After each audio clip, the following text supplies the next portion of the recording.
I hit the live button, so I might as well go live. I didn't want to wait anyway. Hulk Hogan was just speaking. Um, come on up and watch the thing. It started in like 20 minutes. This is the previewing. If they start on time. Trumpomaniacs. That's what he said. When the Trumpomaniacs come for you.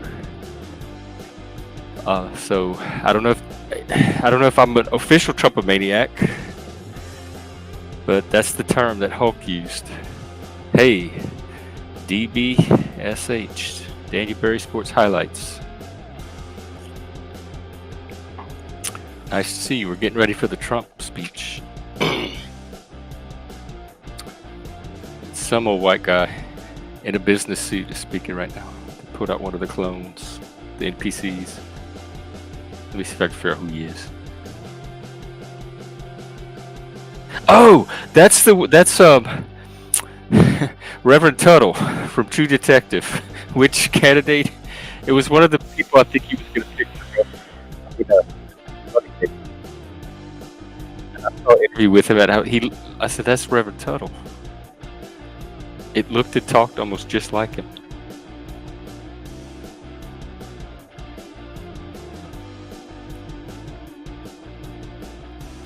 Here, I'll show you who it is. You can at least... Chuck, who's talking right now? Hey, Philip. From the Billy Graham church. That's Billy... Oh, that's... Oh, he is a preacher. That's why. That's not who I'm thinking about. It's some other politician. They all look like Tuttle, I guess. Yeah. Welcome. I don't know what his name is. The one speaking? Yeah, I'm not sure what his name is. But he's one of the Grahams? Well, he's from the church. I know that. Oh. Oh, you know what? They have a schedule. Let me look. I just made it back. Franklin inside. Graham. Yeah, Billy. He's the CEO. Man, they have CEOs of the Billy Graham Evangelistic Association. And then Eric Trump's going to speak again. And then Dana White, CEO of Ultimate Fighting Championship. Wow. And then Donald Trump. They're having all these wrestler and fighting people. Tucker Carlson spoke. Are you a Trumpomaniac? Yeah. What else would I be? I'm trying to figure out if I am or if I want to go full Trumpomaniac or not. I disregard the person. I go for the policy. Now, let me rephrase that, Jeff, to be honest. It depends on his speech tonight. If he puts his foot in his mouth,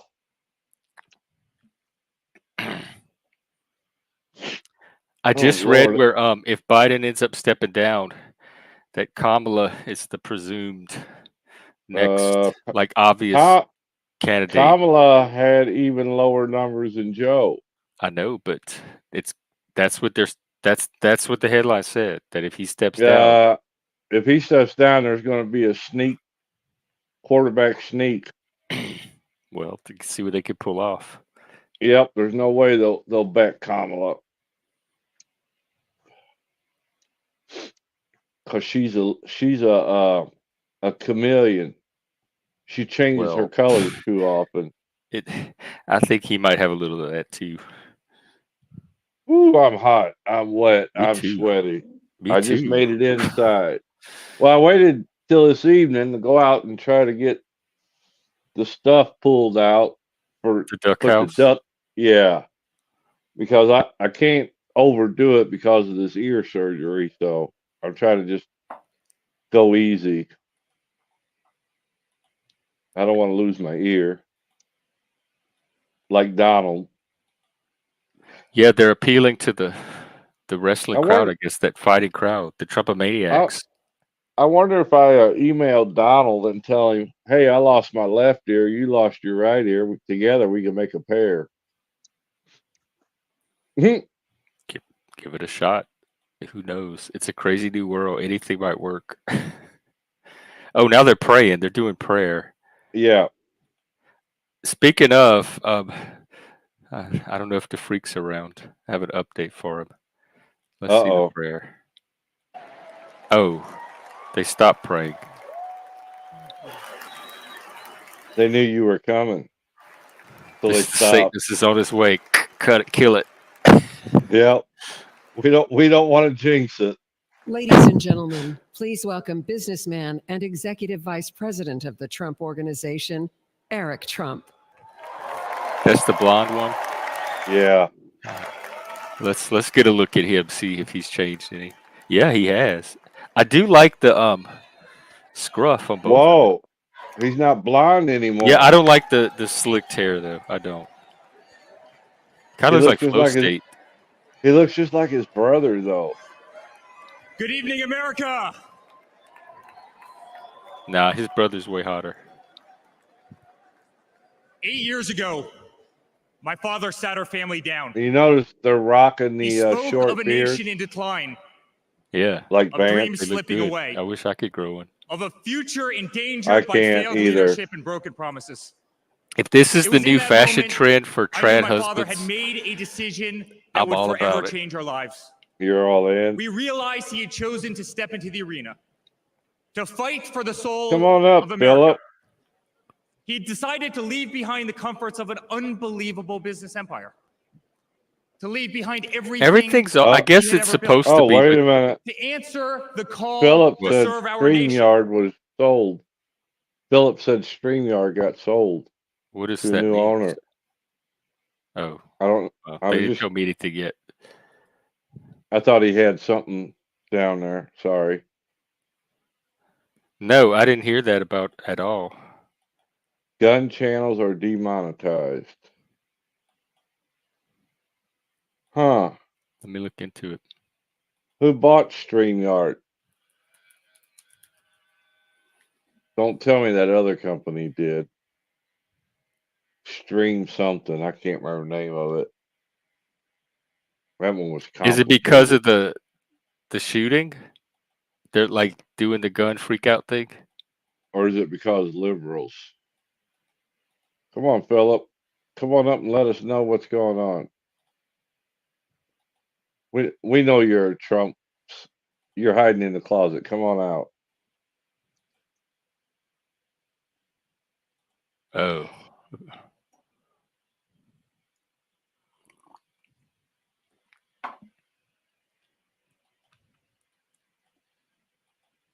Yeah, but people use StreamYards on Rumble too. So I could see that affecting a bunch.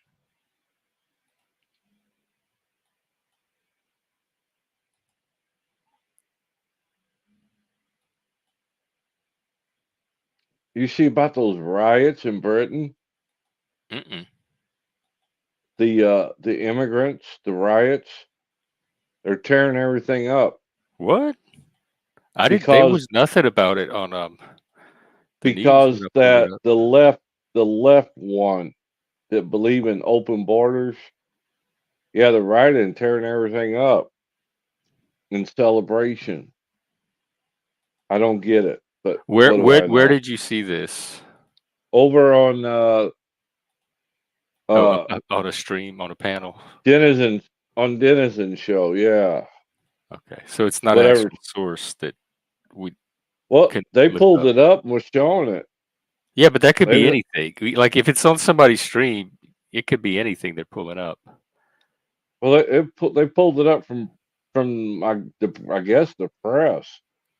I know, but that's what I'm saying. We don't know. Like I can't take that as the definitive source. Is what I'm saying. I would need to see an official journalistic source because that's what I'm saying. There's all kind of crap out in the information sphere. It's just polluted with people throwing random crap out either on purpose or they really believe it or whatever. But there's no way to have the purity of information that we need to put reality together. Because people will get like an official narrative, and then 5 people will come along and say, "Oh, did you hear about this? Did you hear about this? Did you hear about this? This?" And they'll throw like 10 more things on top of it. I'm looking now.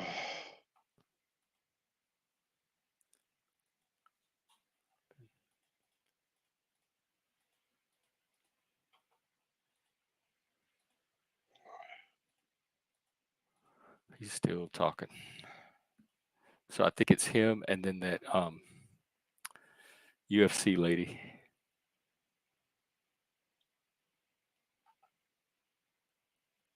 Well, it looks like at least they might be on time. The India Times says riot breaks out in Leeds and London. Buses burned, cars turned upside down 3 hours ago. I'm limited on what I can see on my phone. Leeds riot sees double-decker bus gutted by a bus is gutted by flames after it was torched in terrifying riots that have erupted in Leeds tonight.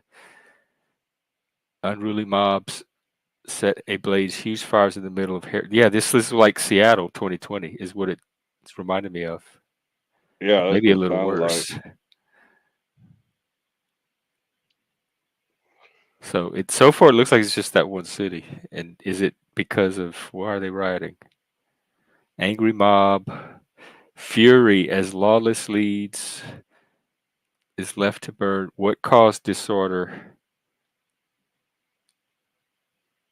Hurled glass and bottles and fought with riot police. But why? Oh, is Dana White speaking now? Who's that little girl on his lap? Who are those children? No, it's still the son. Oh, okay.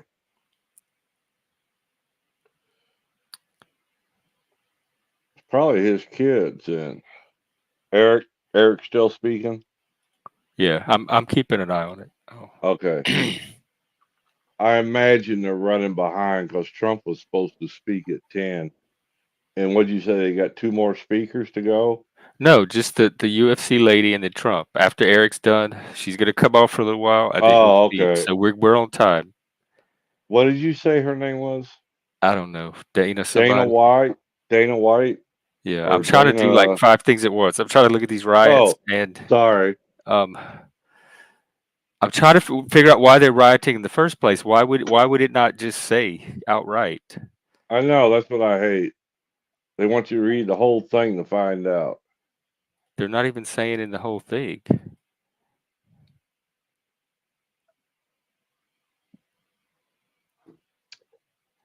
To defend their homes after violent thugs drove riot police out after setting the city ablaze. But who were the thugs and why were they in the city?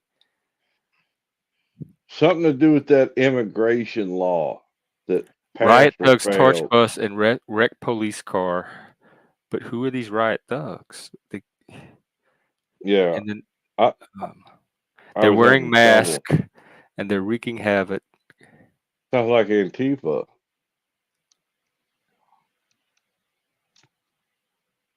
But they don't say who they are. Like, why would they not say what they're rioting about? Because people don't just randomly riot. It's usually for a reason. Did you hear when Trump comes out, everybody's going to be wearing a ear bandage? I didn't hear that. I don't know if that's true or not. I'm waiting to see.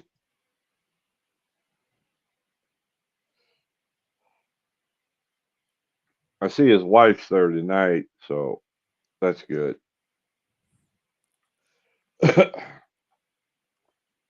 Well, I'm more interested in why these people are flipping buses over in Leeds. I'm fascinated that they're not saying in the news stories. Exactly. They're like, oh, there's these rioting thugs that are tearing up the town. Well, who are they? What are they tearing up the town for? On whose behalf? Is it a political message?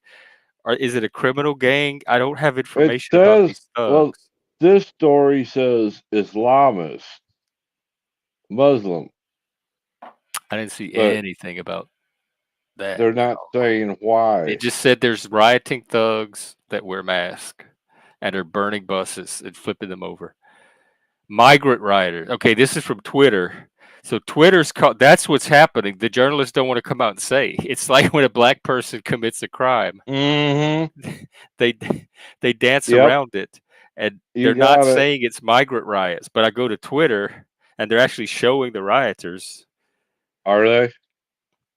Muslim migrants are burning buses and attacking the police. The new radical left-wing UK government plan. Now, this could be propaganda from Twitter too, but it at least looks like they're homing in on the detail that I was trying to find in the 4 or 5 journalist articles I just looked at. Oh my God! All right, he's still talking.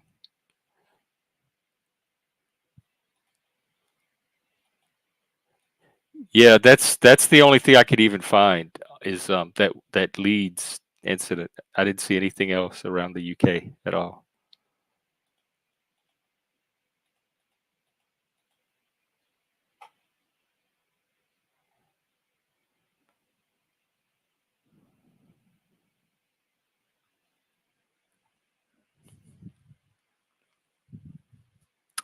They have him with a jumbotron now. I don't know if that means he's finishing.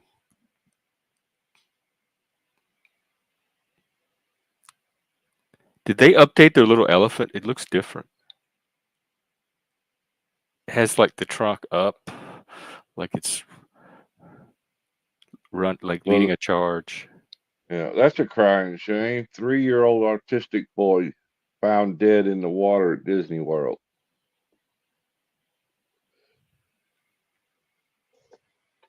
I was down there when that kid got ate by the alligator at the same time. Well, they changed their elephant, you said? I don't know. It looks like they might have. I don't remember what the old one looks like.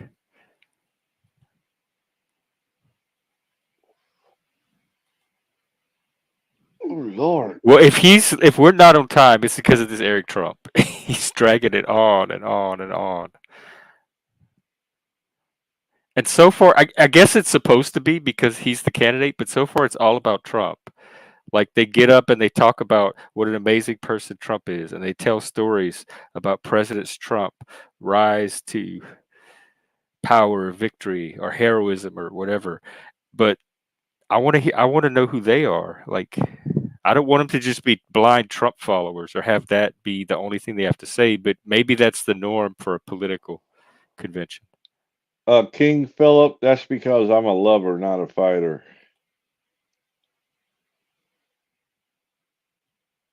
Hey, Plasma. We're queuing up. If Eric would get off the stage and let his daddy come on. He's gonna be your daddy next. No.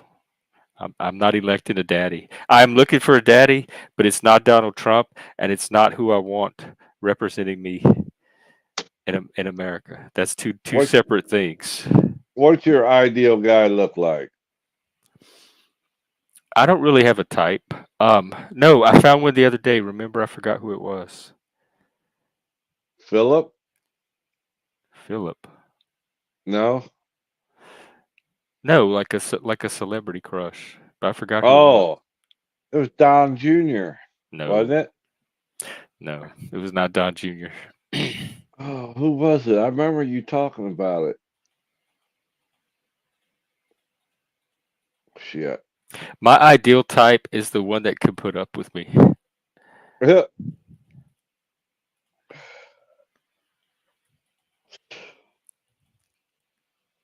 It's a okay.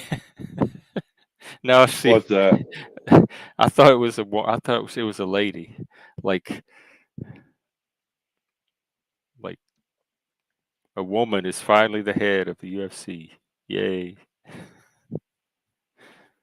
Who names their straight white male children Dana anymore? Is he? Tell me he's straight white male. How deep am I digging this hole? I don't know. I guess I better look this person up. I don't follow it. WFC. I'm sorry.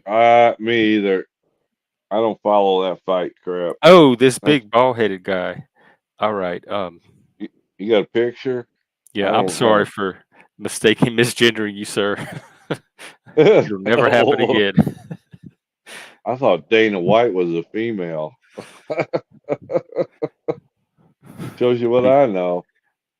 Okay, maybe it's a generational thing. We're the elders. Indulge us.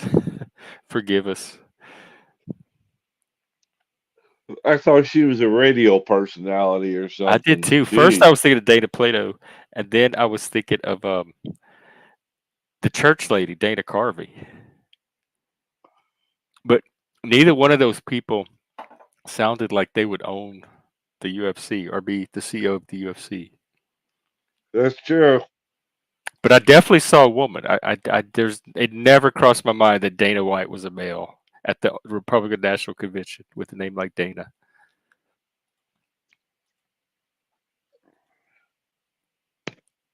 See, this is why we need eagle eyes like Daniel Price to catch all those little. He's an excellent like counterbalance to confirmation bias, because confirmation bias kind of leads you to see what you want to see a little bit, and Daniel catches all the little things that I might overlook. Sure. I don't know why they're so hung up on this agenda. What is it, 2025? It's a project. It's a wish. It's a dream. It's a right. That's dream. like all this stuff. They freak out about WF. They freak out about Project 25. They freak out about the Heritage Foundation, the Opus Dei, all that stuff. These the people UN, are not what is it, guaranteed. The justices plan. are not even all voting the same. I thought it was a conspiracy where they all push through this one agenda. They're not even voting the same on the recent rulings. Yep. I gotta go fix my boy's medicine. I'll be right back. All right. He's still talking. Take your time, I guess. It's already 9. All right, they're standing up clapping. Does that mean he's over? No, he's still going.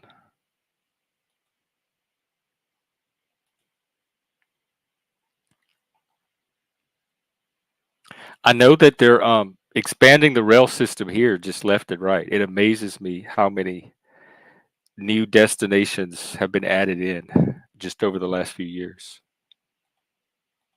Pretty soon it's gonna come to me all the way to the airport.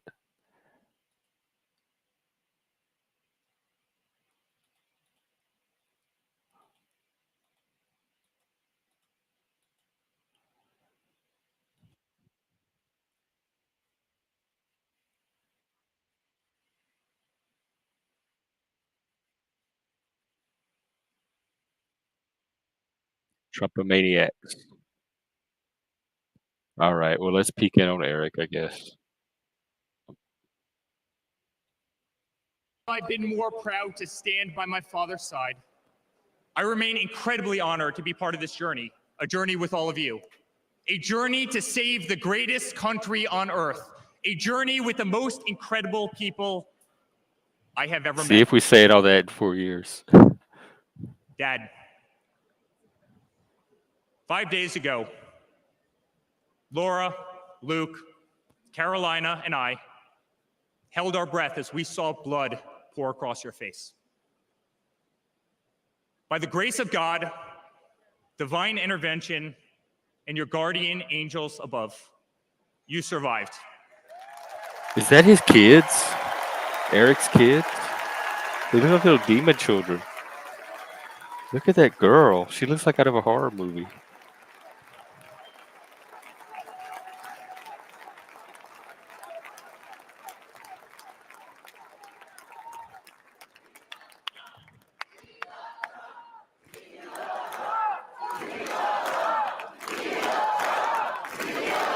What do they say?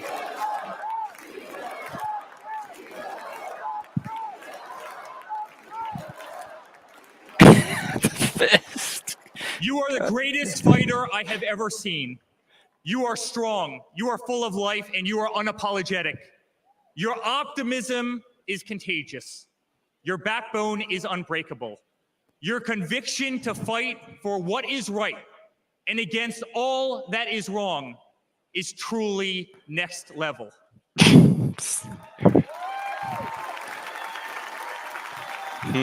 That's some body language.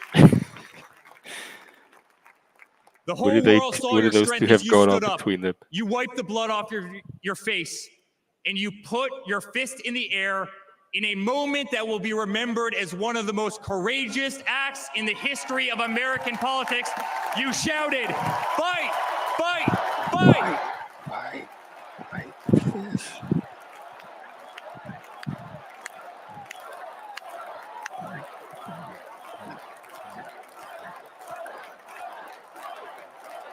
I feel like I'm at a tailgating party. I'm honored to be your son. I'm honored to speak to our great nation tonight. You are a true leader. You epitomize strength. Our country loves you. Our country appreciates you. Our country misses you.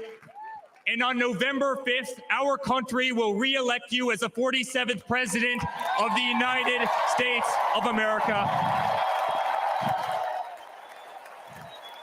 Good night, Milwaukee. All right.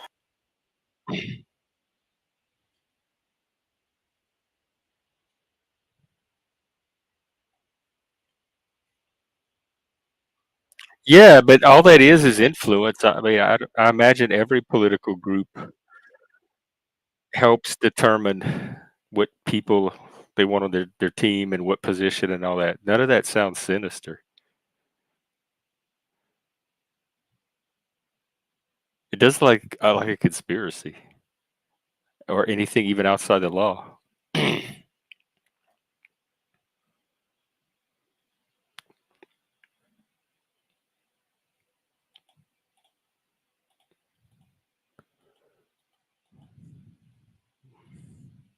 Oh, it's the band. Okay.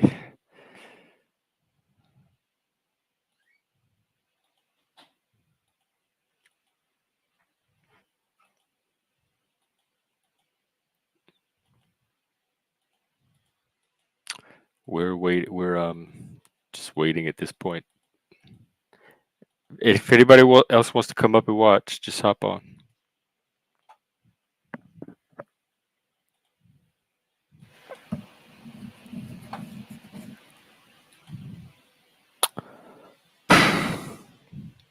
So was that blonde lady Eric's wife? Is that who she is?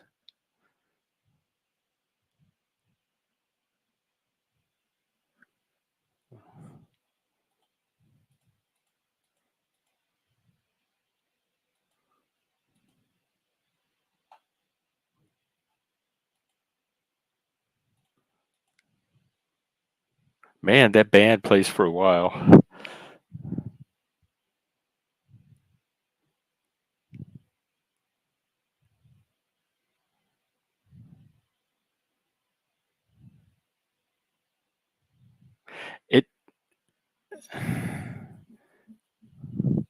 It looks rather small. Now that I look at it, it looks big when they pan out.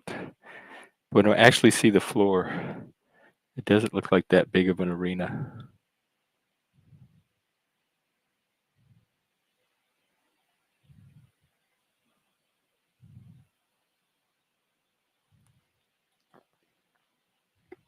Ah, okay.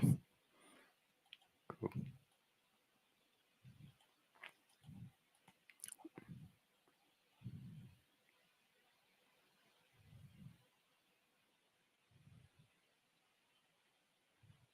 The band's still playing. I can't. It's copyrighted. I can't risk that one.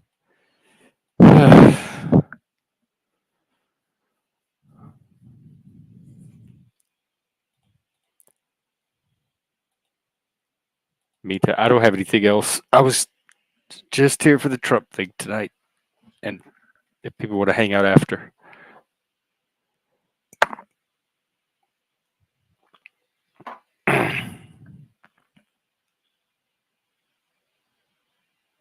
Searching for the answers to the questions.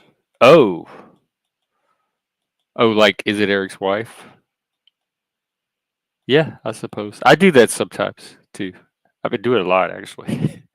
I could have just looked it up. I guess I didn't know how to ask it. Who is the blonde lady sitting next to Trump with the kids?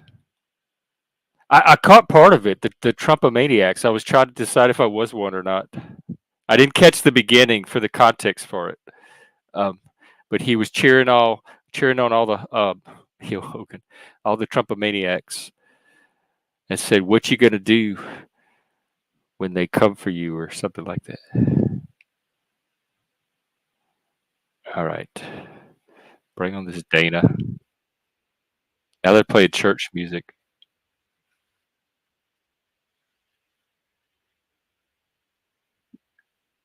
Oh, it's Melania. We don't need to see her, do we? Oh, okay. Well, you're.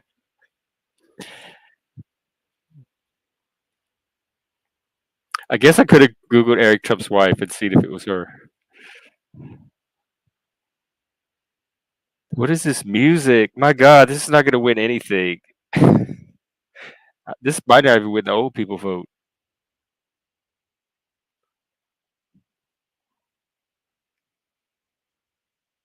This is what the Disney movie sounded like way back in my day.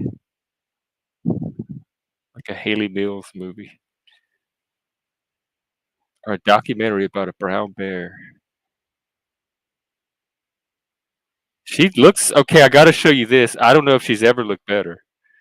So this alone, to me, she's smiling. I never saw her smile. She always kind of had that stoic. Look at her. She has personality. She's still a little stiff, but she was almost radiant coming down that hallway. Look at that. I've never seen her like glow like this before. Maybe they are spiritually divine. Look at that. Because I used to complain about how miserable she looked all the time. She just never looked happy. Well, I'm glad to see her smile and enjoy herself.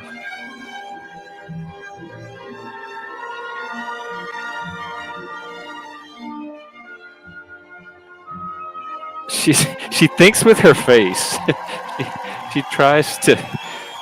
You can see her face try to figure out what to make next. Oh, this might be copyrighted. In fact, now that I think about it, that whole damn music was probably copyrighted. God damn it. Hey, Bex.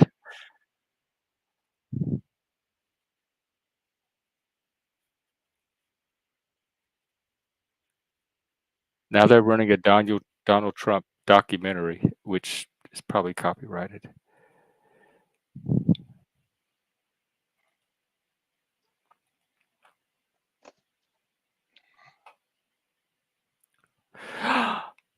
Oh, I thought you meant you did, Daniel. Okay. I misread Hit the wrong damn button. Ended up on Discord somehow. We're glad. Welcome back. Glad to have you back. Bex, what's up? Ready for bed. Oh, are you going to make it through Trump? How long do you think he's going to talk? Not 90 minutes, huh? Huh? Hour and a half. You think so? Hour and a half, easy, if not 2 hours, because of the interruptions. I can't promise I'm going to be here for 2 hours. Listen to that. I might have to send y'all to YouTube to finish it. I thought it was going to be like maybe 30 minutes. I was prepared to go an hour. 90 minutes seemed really long. You think he'd be like worn out and wanting to recuperate? Well, when he gets up to speak, there's going to be so many applause interruptions and chants. Is what I'm afraid of. Man, so is that dude up there yet? Well, I guess Is that dude up there yet? Or no? Whatever it was. They're showing a biography. Oh Lord, they're stalling. They're waiting for Trump's Viagra to kick in. And he lied. They prove that they can prove that he did know. That's not nice.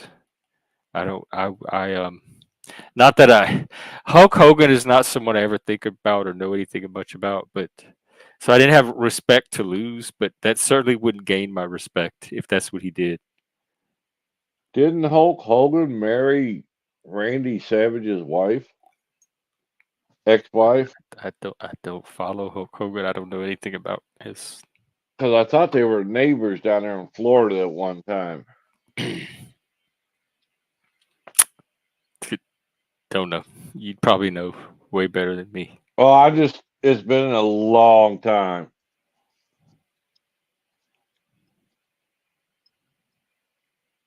I mean, I just remember the case where Randy Savage put all those cameras in his girlfriend's house. That's the last thing I remember before he died.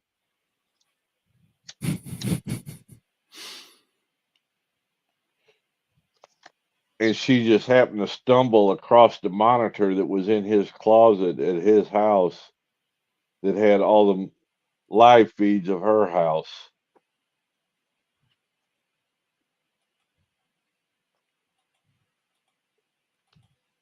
He didn't trust her. Daniel's saying a different version. What's he saying? Oh, you don't have comments? She went to stay at Hulk's house once upon a time, and Randy Savage got jealous and accused Hogan of meddling in his marriage. That was the marriage, but I'm talking about after the marriage, his girlfriend.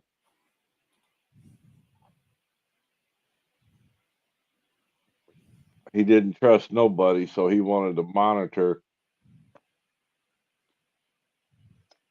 everything.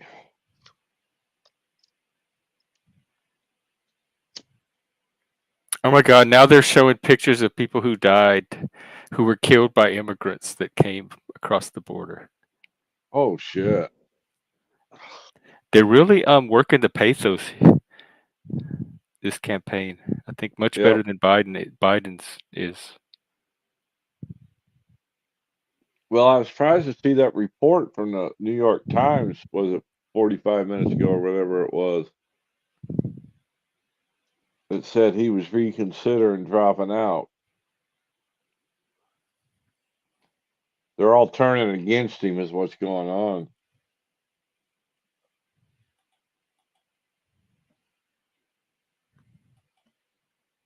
Like I said, that Lester Holt interview didn't do him no favors.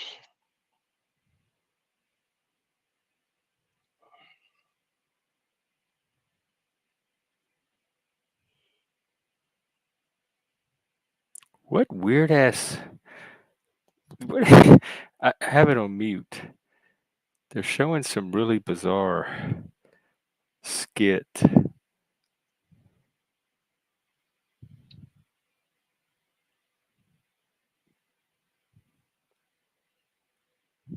I have no idea.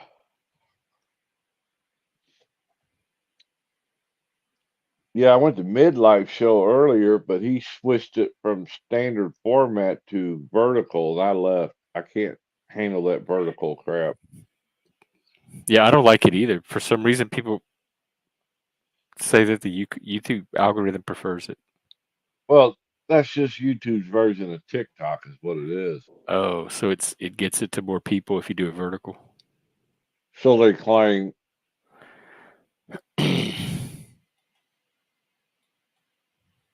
But when you do a live show like this, to me it's aggravating. Yeah. That's just me, my personal choice. I know the world don't revolve around me yet. Who is this? I have no idea. Is it Kid Rock? Wait. Show me. Show me. Y'all tell me this is Kid Rock. Leave the sound off, but you can show me.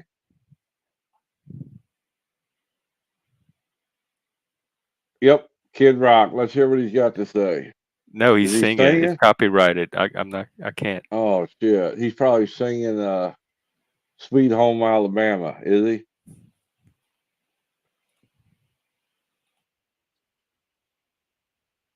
He's rapping. Oh, they have the flames. The flag, like some of the flags turned into flames. It's like the flames of hell burning behind it. Turn the video on. You don't have to turn the sound on. I don't think you'll get struck for that without the sound.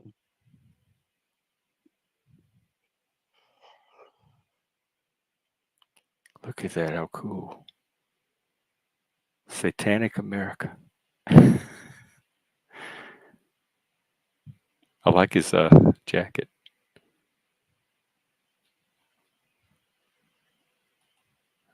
He's gonna bring the house down.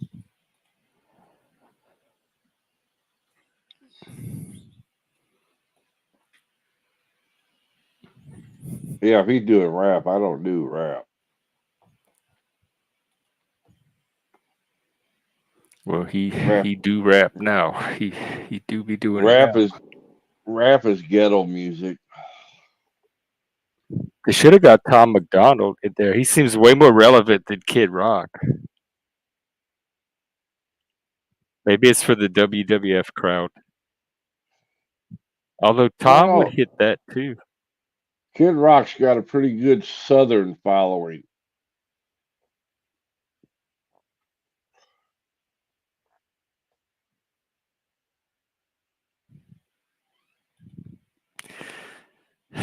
What a interesting convention. Well, it's the last night.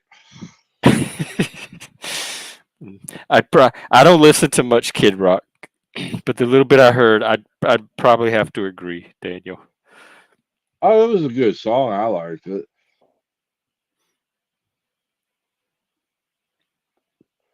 Look like Provo's getting in on the convention too. Oh yeah, I figured like the whole half the Panelverse would be alive with streaming tonight. Sitch and Adam were streaming. Midlife. Yeah, but he's Vertical. Provo.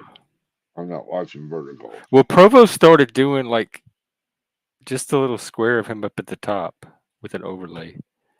Oh boy. Kind of like Tommy did.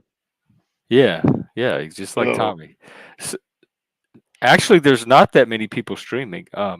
Sasquatch, no, he's streaming about a cop story. Really, Midlife and Provo on my list. Well, so tell your friends if people want a place to come watch it, send them over. We got free popcorn and beer. Hot coffee, you name it. We got it. For a small fee of $3,500.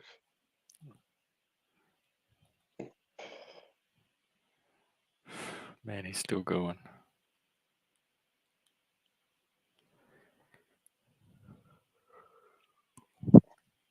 The song? Well, him too. He's singing the song. Holy cow. When is the DNC one? The end of August, I believe. Oh, okay. Like the 21st or something like that.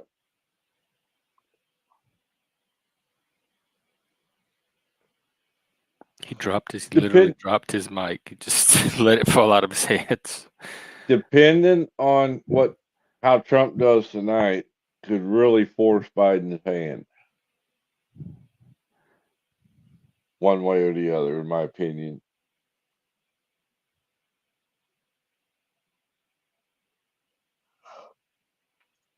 Ooh. Hurry up, Trump. I'm getting tired. Us old men ain't used to having to work like Well, this. they're back on the band, which takes forever, and then that Dana person's going to probably speak. So I'm thinking another. I'm wondering if he's just going to introduce Trump. Because they're already 20 minutes behind, 30 minutes behind? I don't know. I haven't seen any of these people just introduce yet without making a speech. Did you see Peter Navarro tonight? Nope. He just got out of prison today and stepped on stage.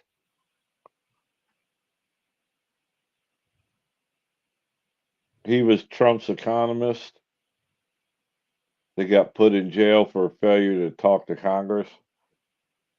Oh, this must be that Dana guy.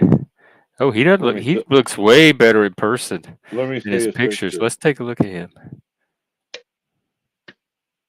Dana White, I am the CEO and president. No, he hollers too much. That's Joe Rogan, ain't it?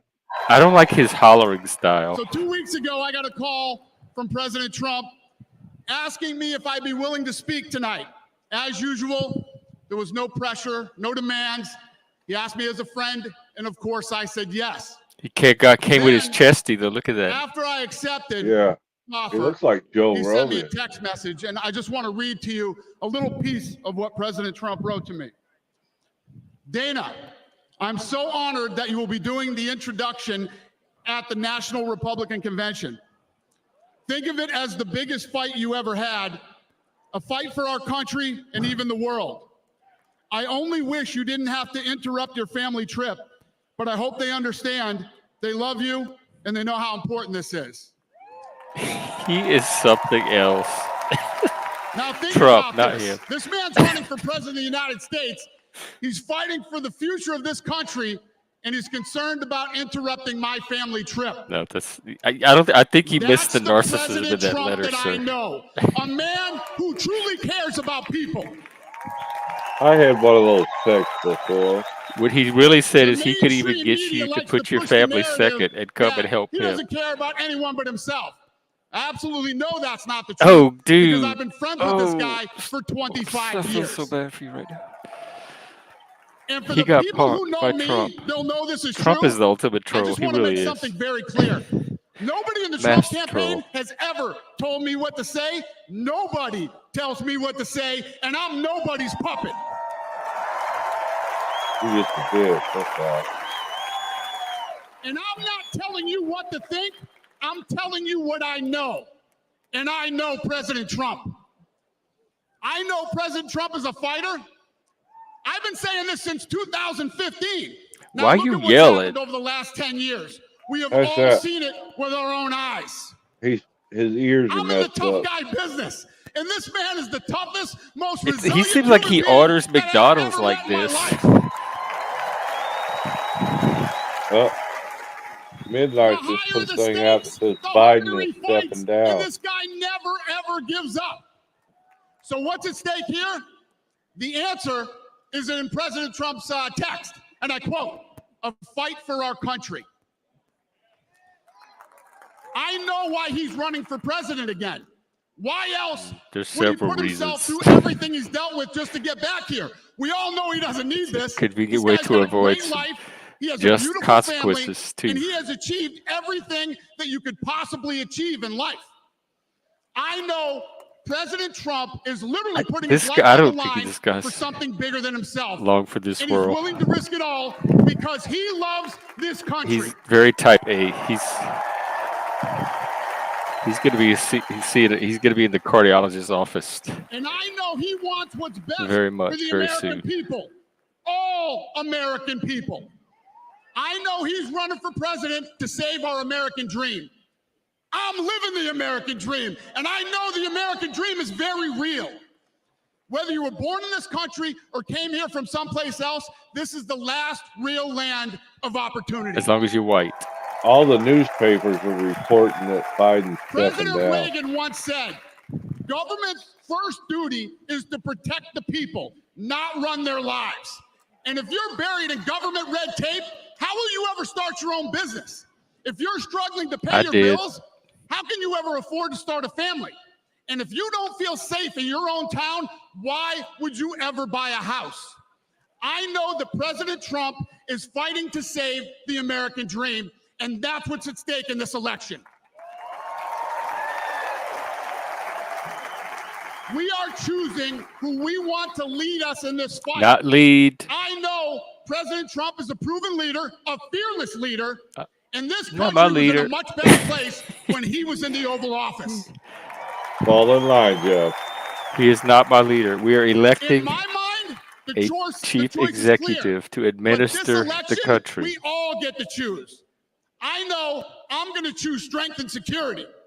I know I'm going to choose opportunity and prosperity. I know I'm going to choose real American leadership. What's the and choices, a though? You real can't just say the American options you badass. would choose without what the other options you're choosing from. And I'm not telling you what choice to make, and I'm not telling you what to think. I'm telling you what I know. I said know that. America needs a strong leader, and the world needs a strong America. No. Oh, they need me then. I know Donald J. Trump is the best choice. This for leader president thing of the really United bothers me. States. My fellow Americans, It is my honor to introduce the 45th and soon-to-be 47th President of the United States, Donald J. Trump. Here we go. I don't know how much that introduction helped. It's just an intro. That was a little obnoxious. Where's he at? Oh, hang on. I gotta play the entrance music. I'm gonna go grab a cup. I'll be back. All right.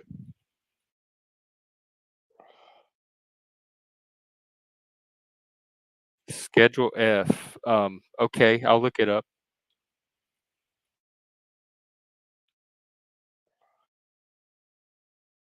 Ladies and gentlemen, as your next president, I ask that you follow everything that I say to the T.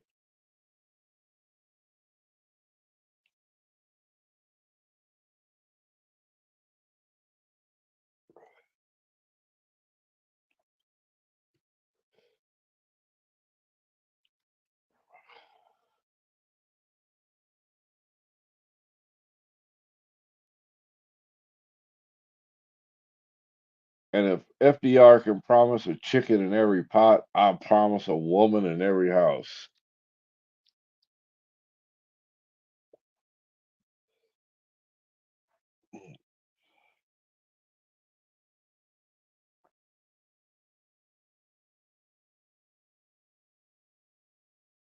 Well, hell, he's getting old, Daniel. He's getting old. I think he was old when he did that song for Reagan.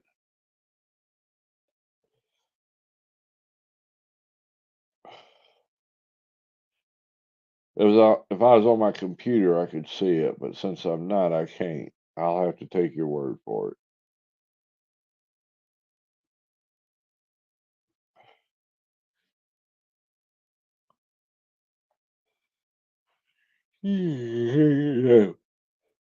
If I don't fall asleep first, I'm gonna.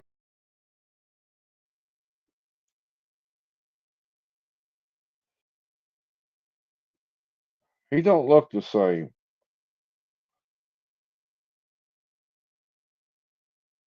I'm waiting for that damn copyrighted music shit to stop. I think that gunshot might have humbled his pie a little bit.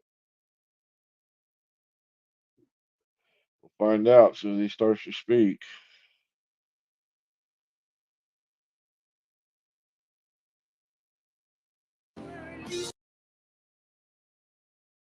Let me see if I can see Lee Greenwood. I don't see him.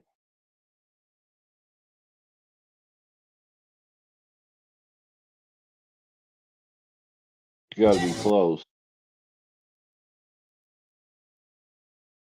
Here comes the man, the myth, the legend, Chucky. Donald. I almost gave my name there for a minute. I almost slipped up.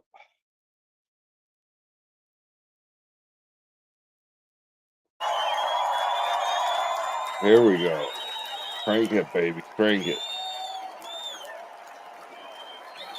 What is that? A replica of the White House? Looks like it. One of your McGirt.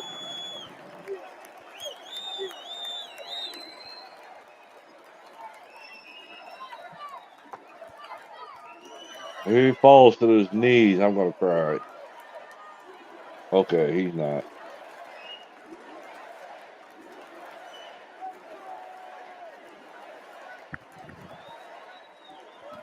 Thank you very much. Thank you very, very much. Wow. You're welcome. He's low. His volume thank is you, low. Dana. Thank you, Kid Rock, sometimes referred to as Bob. And Fresh thank you, patch. Lee, right from the beginning. Thank you very much. What a talent. What a beautiful, beautiful song. Thank you. Friends, delegates, Countrymen, and fellow lend me citizens, your ear. I stand before you this evening with a message of confidence, strength, and hope. 4 months from now, we will have an incredible victory, and we will begin the 4 greatest years in the history of our country. I actually believe it this time. I don't know what it Together we will is. launch a new era of safety, prosperity, and freedom for citizens of every race, religion, color, and creed. The discord and division in our society must be healed. We must heal it quickly. As Americans, we are bound together by a single fate Bye-bye, and a shared DEI. destiny. We rise together or we fall apart. I am running to be president for all of America, not half of America, because there is no victory in winning for half of America. So tonight, with faith and devotion, I proudly accept your nomination for President of the United States. Thank you.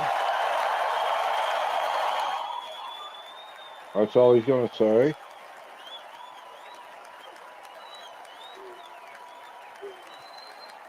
That's it. Thank you.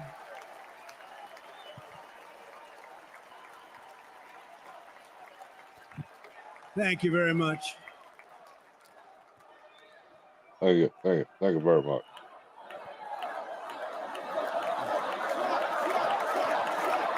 Narcissist dream. Thank you very much. And we will do it right. Gonna do it right. Let me begin this evening by expressing my gratitude to the American people for your outpouring of love and support following the assassination attempt at my rally on Saturday.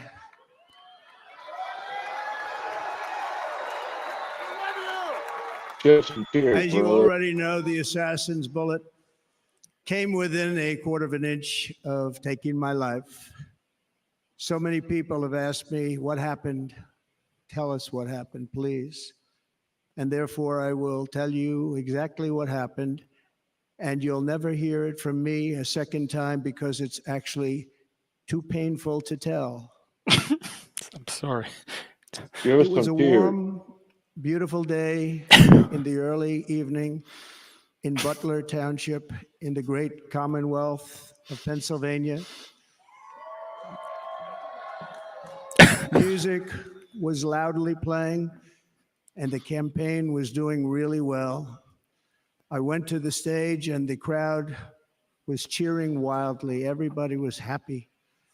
I began speaking very strongly, powerfully, and happily because I was discussing the great job my administration You were did talking about on immigrants. immigration at the southern border. We were very proud of it. What kind of...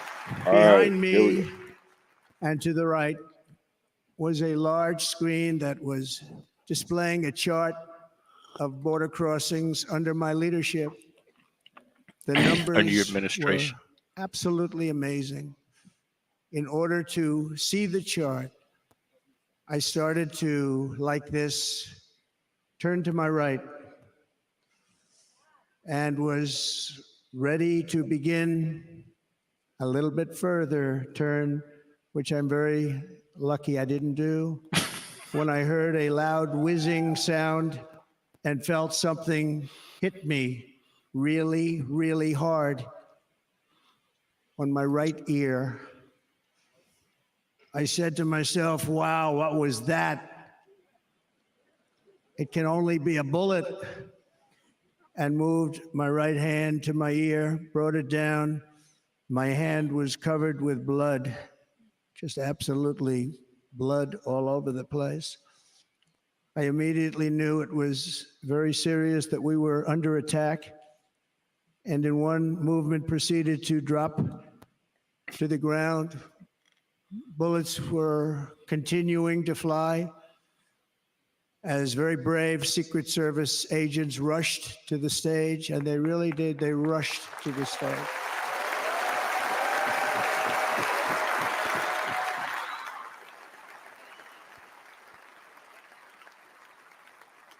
These are great people at great risk, I will tell you, and pounced on top of me so that I would be protected. There was blood pouring everywhere, and yet, in a certain way, I felt very safe because I had God on my side. I felt that.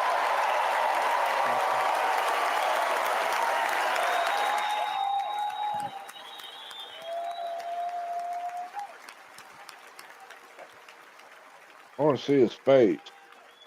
The amazing thing is that prior to the shot, if I had not moved my head at that very last instant, the assassin's bullet would have perfectly hit its mark, and I would not be here tonight. We would not be together.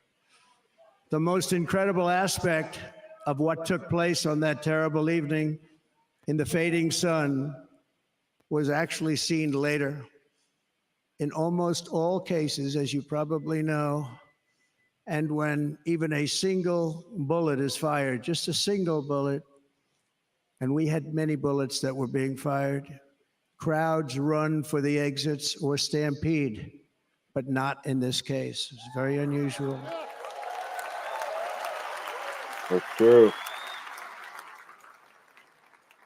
This massive crowd of tens of thousands of people stood by and didn't move an inch.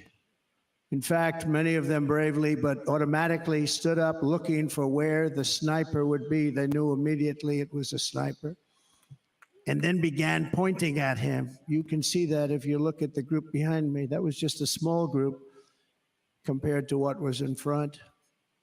Nobody ran, and by not stampeding, many lives were saved. But that isn't the reason that they didn't move. The reason is that they knew I was in very serious trouble. They saw it. They saw me go down. They saw the blood and thought, actually most did, that I was dead. They knew it was a shot to the head. They saw the blood. And there's an interesting statistic. The ears are the bloodiest part. If something happens with the ears, they bleed more than any other part of the body. For whatever reason, the doctors told me that. I said, why is there so much blood? He said, it's the ears. They bleed more. So we learned something, but they just, this beautiful crowd, they didn't want to leave me. They knew I was in trouble. They didn't want to leave me. And you can see that love written all over their faces. Incredible. What about the ones that died? They're incredible people. Bullets were flying over us, yet I felt serene. But now the Secret Service agents were putting themselves in peril. They were in very dangerous territory. Bullets were flying right over them, missing them by a very small amount of inches. And then it all stopped. Our Secret Service sniper, from a much greater distance and with only one bullet used, took the assassin's life, took him out.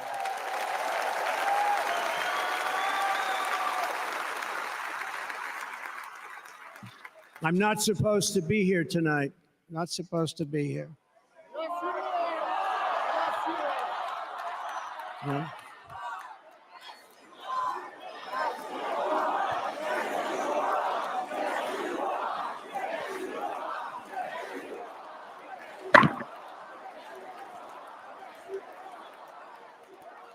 Hope he brings the family out on stage. But I'm not. We haven't seen and enough I'll tell you. I'm talking about the before you in this arena only family by the that grace got killed. Oh, that of family. Almighty God. Or chance.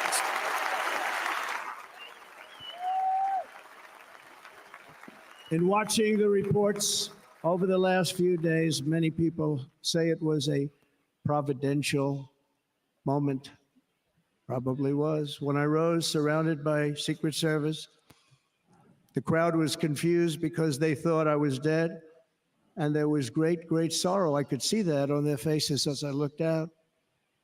They didn't know I was looking out. They thought it was over.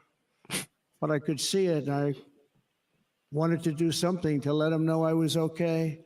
I raised my right arm, looked at the thousands and thousands of people that were breathlessly waiting, and started shouting, "Fight, fight, fight." That picture's going to go down in infamy. I think I'll get it tattooed all over me. Once my clenched fist went up, and it was high into the air. You've all seen that. The crowd was high to the air. I was okay and roared with pride for our country like no crowd I have ever heard before. Except all the other best crowds ever that you heard. Never heard anything like it.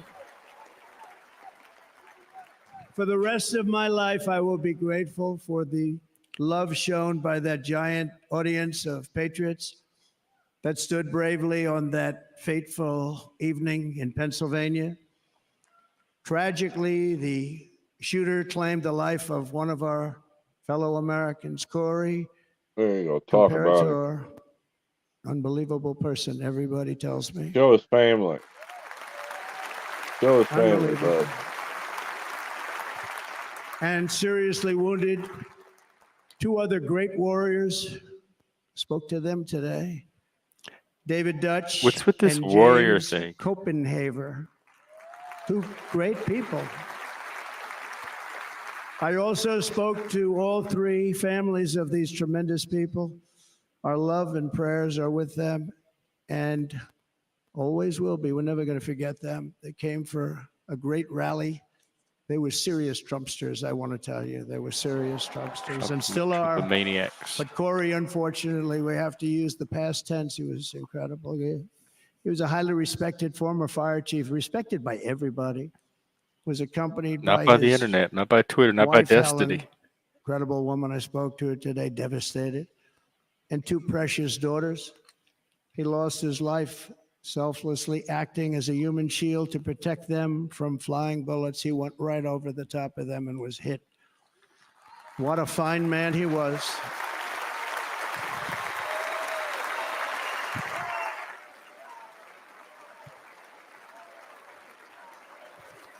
What's he pointing at?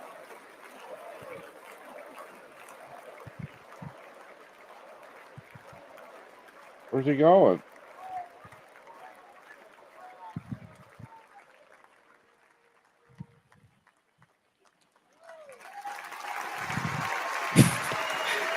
This is the most surreal piece of performance art, this whole speech. From start to now. That's his uniform. I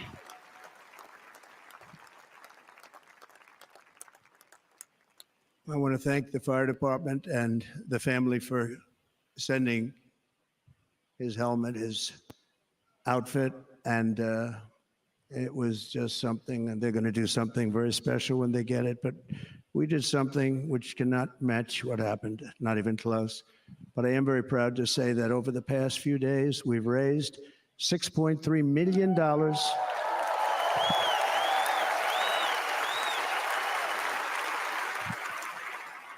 for the families of David, James, and Corey, including from a friend of mine just called up. He sent me a check right here. I just got it. $1 million. Whoa. From Dan Newland. Thank you, Dan. And again, when speaking to the family, I told them, I said, well, I'm going to be sending you a lot of money, but it can't compensate. They all said the same thing. You're right, sir. We appreciate so much what you're doing, but nothing can take the place in the case of Corey. And the other 2, by the way, they were very, very seriously injured, but now they're doing very well. They're going to be okay. He's spending a very decent amount of time on these people. I hope in relation to himself. They're warriors. So now I ask that we observe a moment of silence in honor of our friend Corey.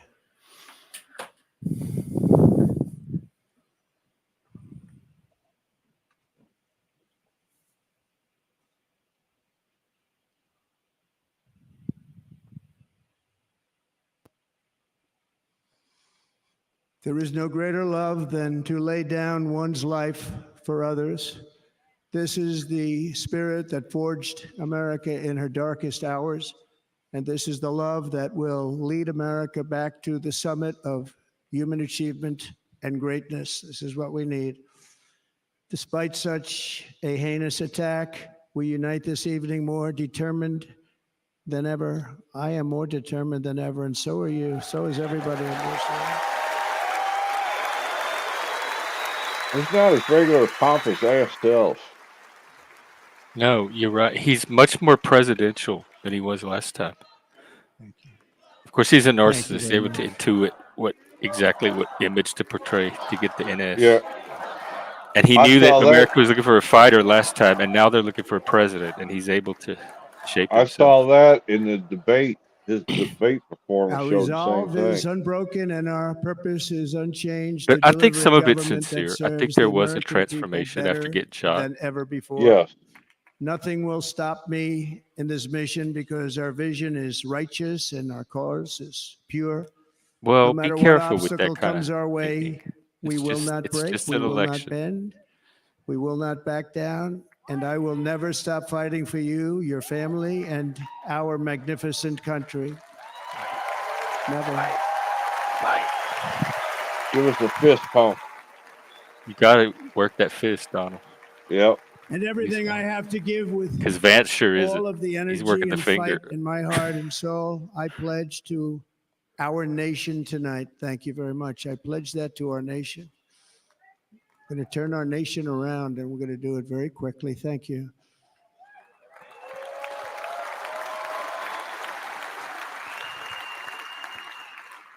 This election should be about the issues facing our country and how to make America successful, safe, free, and great again.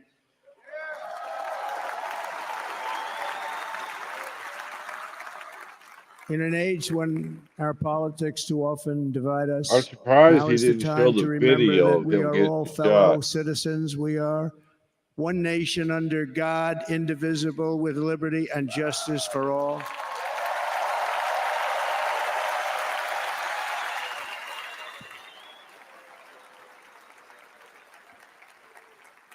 And we must not criminalize dissent or demonize political disagreement, which is what's been happening in our country lately at a level that nobody has ever seen before. But that is true. No, I've never seen it in my lifetime. The Democrat Party should immediately stop weaponizing the justice system and labeling their political opponents.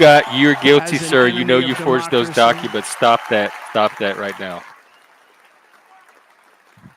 Especially since that is not true. In fact, I am the one saving democracy for the people of our country. Donald, you have me. All you gotta do is keep me. Come on, work with me. And very big news, as you probably just read, on Monday, a major ruling was handed down from a highly respected federal judge in Florida, Eileen Cannon, finding that the prosecutor and the fake documents case against me were totally unconstitutional, and the entire case was thrown out of court. Is that one of the four? Publicity thrown down? out of court. Not for sure.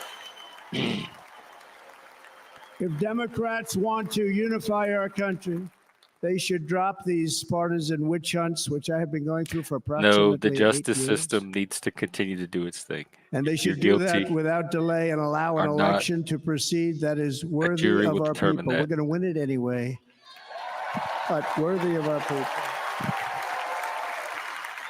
On this journey, I am deeply honored to be joined by my amazing wife, Melania.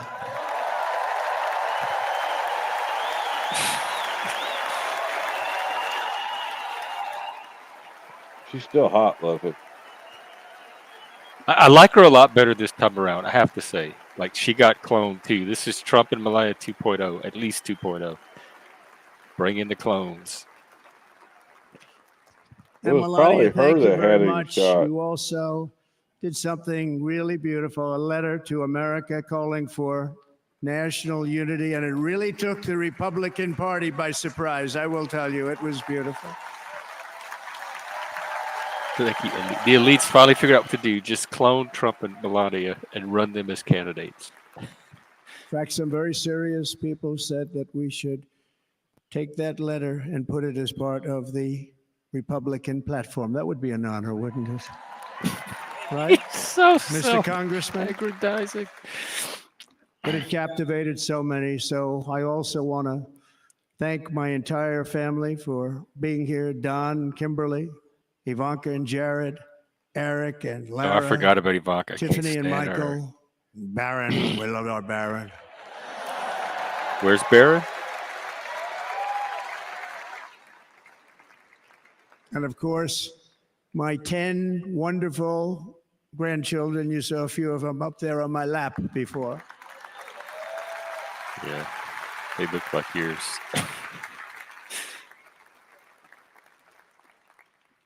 And how good was Dana? Was Dana good? I mean, you know. Let's talk about Dana next year. You know, he was on. Or I guess there won't be a next time. Probably the only vacation he's had in about maybe ever. I would give Dana the next one off. About 10 years with his wife, very far away. I won't tell you where, but very, very far away. Beautiful place. And my people called, and he said, "Yeah, I won't be able to do it. This is he could still be president. My wife, again. I can't do it." And they came. Oh, is it just 2 consecutive terms? He'd have to be vice president, and then the president would have to be removed for him to be president. Well, it's good. Okay, I was good just for talking him. And that was it. About 30 circumstances. minutes later, she came back in. "Sir, Dana just called. He's going to do it." And his wife, she said, "You." Who was your can't turn second him choice? down. I'm just You curious. Can't do it. You have to go. That's a good wife.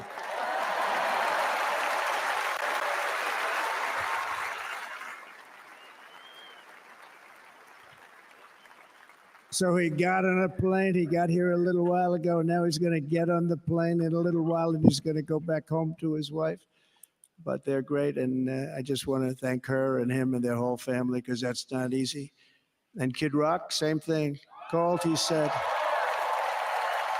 "I want to be a part of it. I want to be a part," because, you know, Kid does his great song, big, big monster song. I had no idea. You know, he became a friend of mine over the last 10 years. And he's amazing. Everyone loves him. I didn't even know how big he was. You know, he has rallies, 35, 40,000 people he gets every time he goes out. That's bigger than yours. I think he's making so much money, he doesn't know what the hell to do with it. You want to know? And then we have my other friend, and I've known him so long, and we took that song, and it was a big success, but we made that. I saw a chart of great songs to America. That was #1 on the chart recently, #1. So that's Lee. He's talking Greenwood, surprisingly special, little about beautiful himself. person. He's a beautiful man. But they all wanted to be here. They called. And how about the Hulkster? How good was he? Is he up? Trumpomaniac. Boy, oh boy.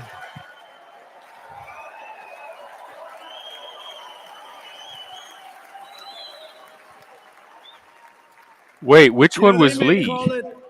They may call that entertainment. I missed Lee. I know about entertainment. But Lee Greenwood was he the used to lift a singer. 350-pound man over his shoulders I and must then have bench overlooked press him. him 2 rows into the audience. I say maybe What does that mean, entertainment, not but lies? he is one strong son of a gun. Breaking I through will the tell you, I manifold. watched it many times. There aren't a lot of entertainers that can do that, right? Hey, Jeff. You were fantastic. Thank you very much. Followed by Eric. What was that all about? Boy, that was good. I didn't want to really come up here.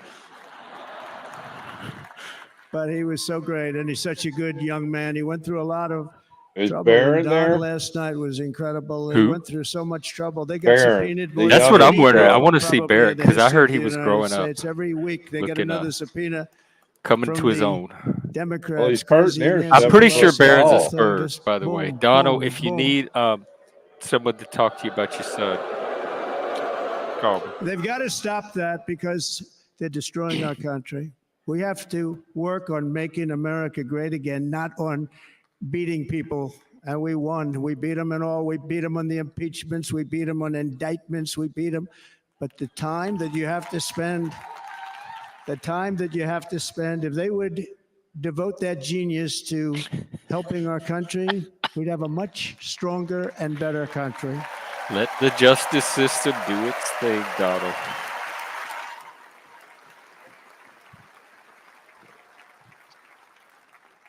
And Jason, the biggest star in country music. Jason, thank you for being here. Jason, thank you very much. Jason Aldean, he's good. I like his wife even better, by the way. She's here. Thank you, Jason. I thought he was gay. But I'm thrilled to have a new friend and partner fighting by my side. The next Vice President of the United States, the current Senator from Ohio, J.D. Vance, and his incredible wife, Usha.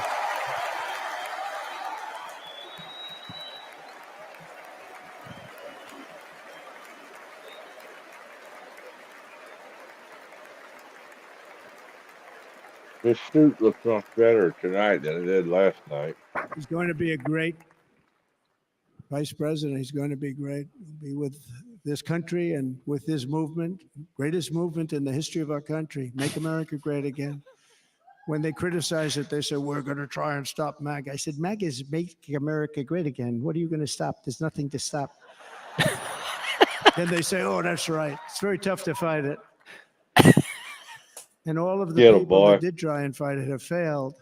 But he's going to be with us for a long time, and it was an honor to select him. Great student at Yale. His wife was a great student at Yale. They met at Yale. These are two smart people. So, JD, you're going to be doing this for a long time. Enjoy the ride.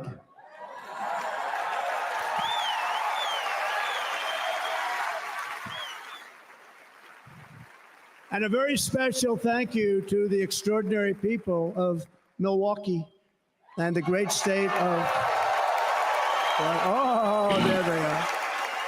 There they are. You are so easy to spot. And Green Bay's going to have a good team. Oh, my mom year, dated right? a cheesehead. They had those hats. They're going to have a good team. They would wear up to the Most football of the game. audience doesn't like it, but it's true. You're going to have a very good team this year.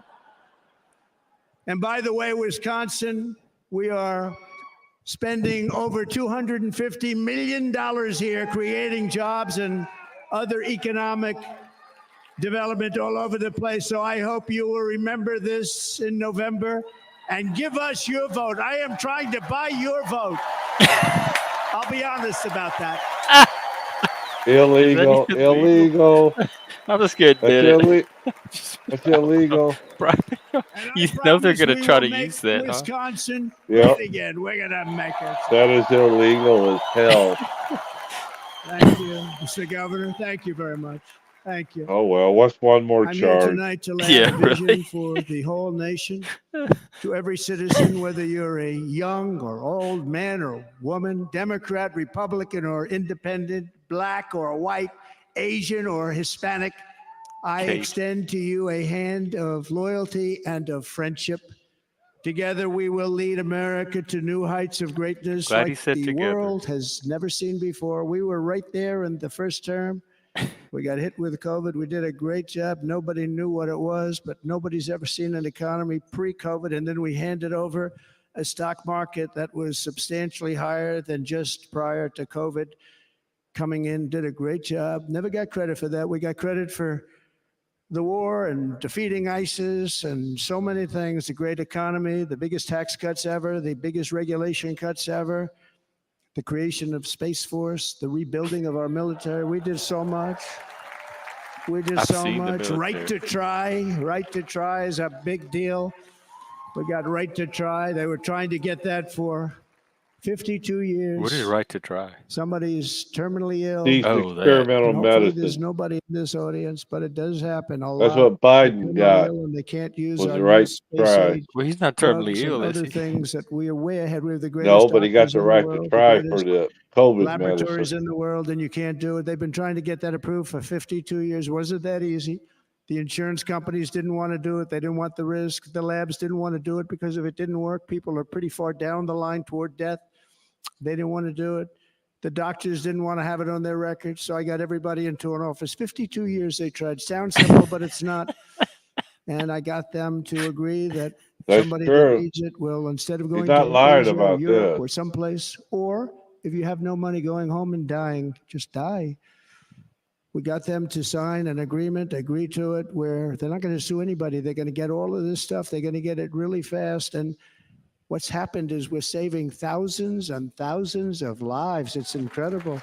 Right to try. It's a great feeling. Under our leadership, the United States will be respected again. No nation will question our power. No enemy will doubt our might. Our borders will be totally secure. Our economy will soar. We will return law and order to our streets, patriotism to our schools, and importantly, we will restore peace, stability, and harmony all throughout the world. But to achieve this future, we must first rescue our nation from failed and even incompetent leadership. We have totally incompetent leadership. This will be the most important election in the history of our country. Under the current administration, we are indeed a nation in decline. We have an inflation crisis that is making life unaffordable, ravaging the incomes of working and low-income families, and crushing, just simply crushing our people like never before. They've never seen anything like it. We also have an illegal immigration crisis, and it's taking place right now as we sit here in this beautiful arena. It's a massive invasion at our southern border that has spread misery, crime, poverty, disease, and destruction to communities all across our land. Nobody's ever seen anything like it. Then there's an international crisis, the likes of which the world has seldom been part of. Nobody can believe what's happening. War is now raging in Europe and the Middle East. A growing specter of conflict hangs over Taiwan, Korea, the Philippines, and all of Asia. And our planet is teetering on the edge of World War III. Come on, come on. And this will be a war like no other war because of weaponry. The weapons are no longer army tanks going back and forth shooting at each other. These weapons are obliteration. It's time for a change. This administration can't come close to solving the problems. We're dealing with very tough, very fierce people. They're fierce people. And we don't have fierce people. We have people that are a lot less than fierce, except when it comes to cheating on elections and a couple of other things. Then they're fierce. Then they're fierce. Donald. Yeah, just throw that in so there. Tonight, I make this pledge to the great people of America. I will end the devastating inflation crisis immediately, bring down interest rates, and lower the cost of energy. We will drill, baby, drill.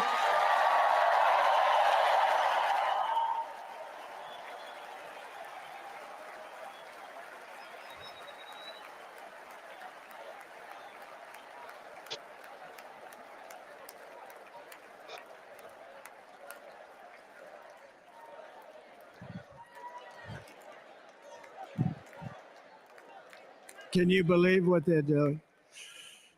But by doing that, we will lead a large-scale decline in prices. Prices will start to come down. Energy raised it. They took our energy policies and destroyed them. Then they immediately went back to them, but by that time, so much was lost. But we will do it at levels that nobody's ever seen before. Of course. We'll end lots of different things. We'll start paying off debt and start lowering taxes even further. We gave you the largest tax cut. You didn't give me that tax cut. You gave your friends that tax cut. I brought taxes way down, way down. And yet we took in more revenues the following year than we did when the tax rate was much higher. Most people said, how did you do that? Because it was incentive. Everybody was coming to the country. They were bringing back billions and billions of dollars into our country. The companies made it impossible to bring it back. The tax rate was too high, and the legal complications were far too great. I changed both of them, and hundreds of billions of dollars by Apple and so many other companies were brought back into our nation, and we had an economy the likes of which no nation had ever seen. China, we were beating them at levels that were incredible. Yep. And they know it. They know it. We'll do it again, but we'll do it even better. I will end the illegal immigration crisis by closing our border and finishing the wall, most of which I've already built.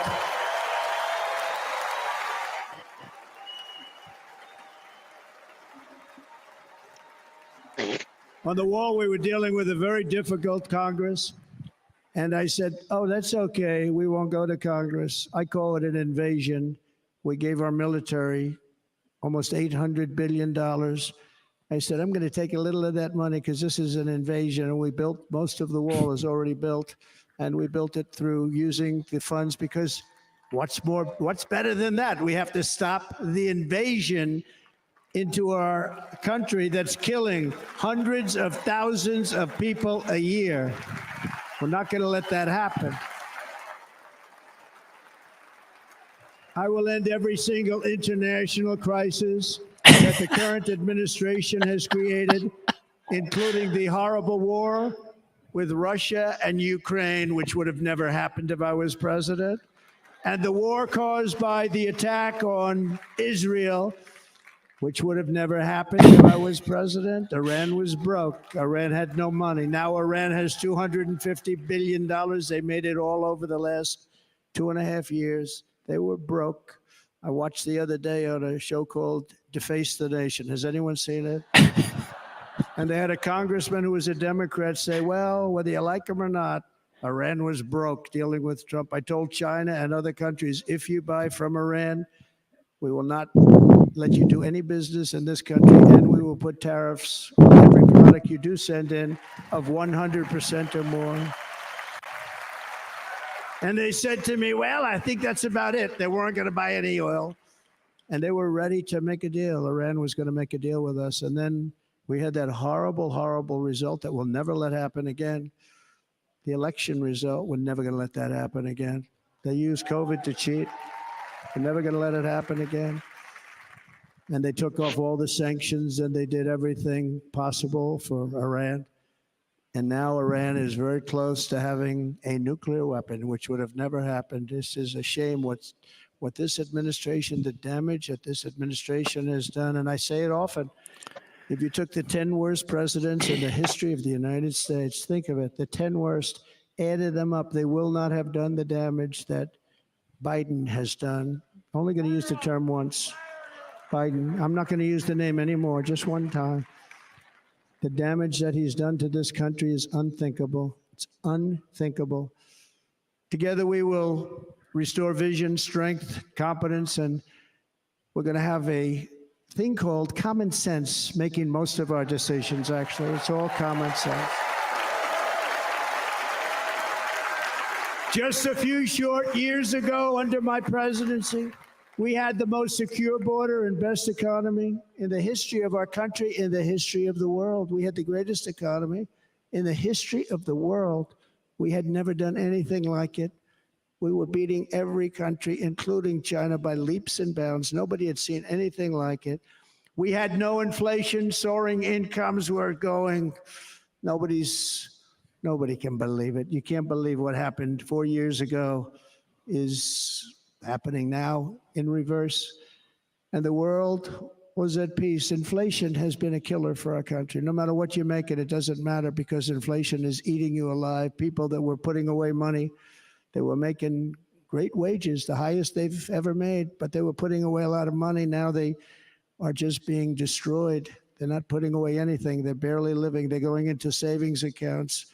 They're taking out their money to live because of inflation. Inflation, remember, it's called a country buster. You can go back to Germany from 100 years ago. You can go back to any country that suffered great inflation. We've suffered the worst inflation we've ever had. But go back and see what's happened to those countries. We've had the worst inflation we've ever had under this person. But in less than 4 years, our opponents have turned incredible success into unparalleled tragedy and failure. It's been a tremendous failure. Today, our cities are flooded with illegal aliens. Americans are being squeezed out of the labor force and their jobs are taken. By the way, you know who's taking the jobs that are created? 107% of those jobs are taken by illegal aliens. And you know who's being hurt the most by millions of people pouring into our country? 107%. The black population and the Hispanic population, because they're taking giving us jobs from our black population, our Hispanic population, and they're also taking them from unions. The unions are suffering because of it. They're not taking them. Employers are giving it to them. They can't come over here and just create jobs. Somebody's giving them these jobs. Inflation has wiped out the life savings of our citizens and forced the middle class into a state of depression and despair. That's what it is. It's despair and depression. We cannot and will not let this continue. Less than 4 years ago, we were a great nation, and we will soon be a great nation again. We're going to be a great nation again.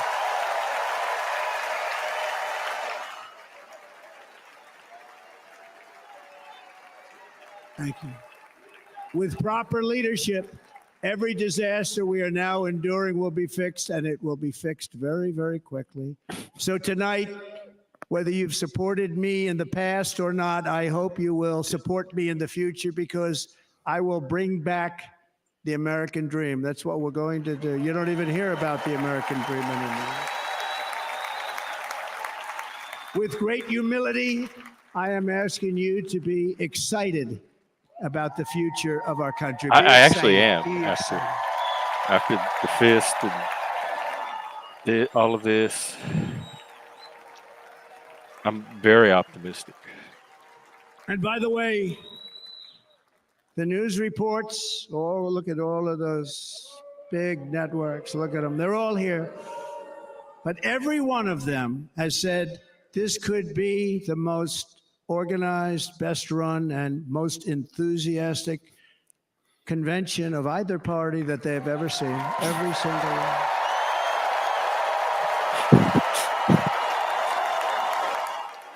And it's true.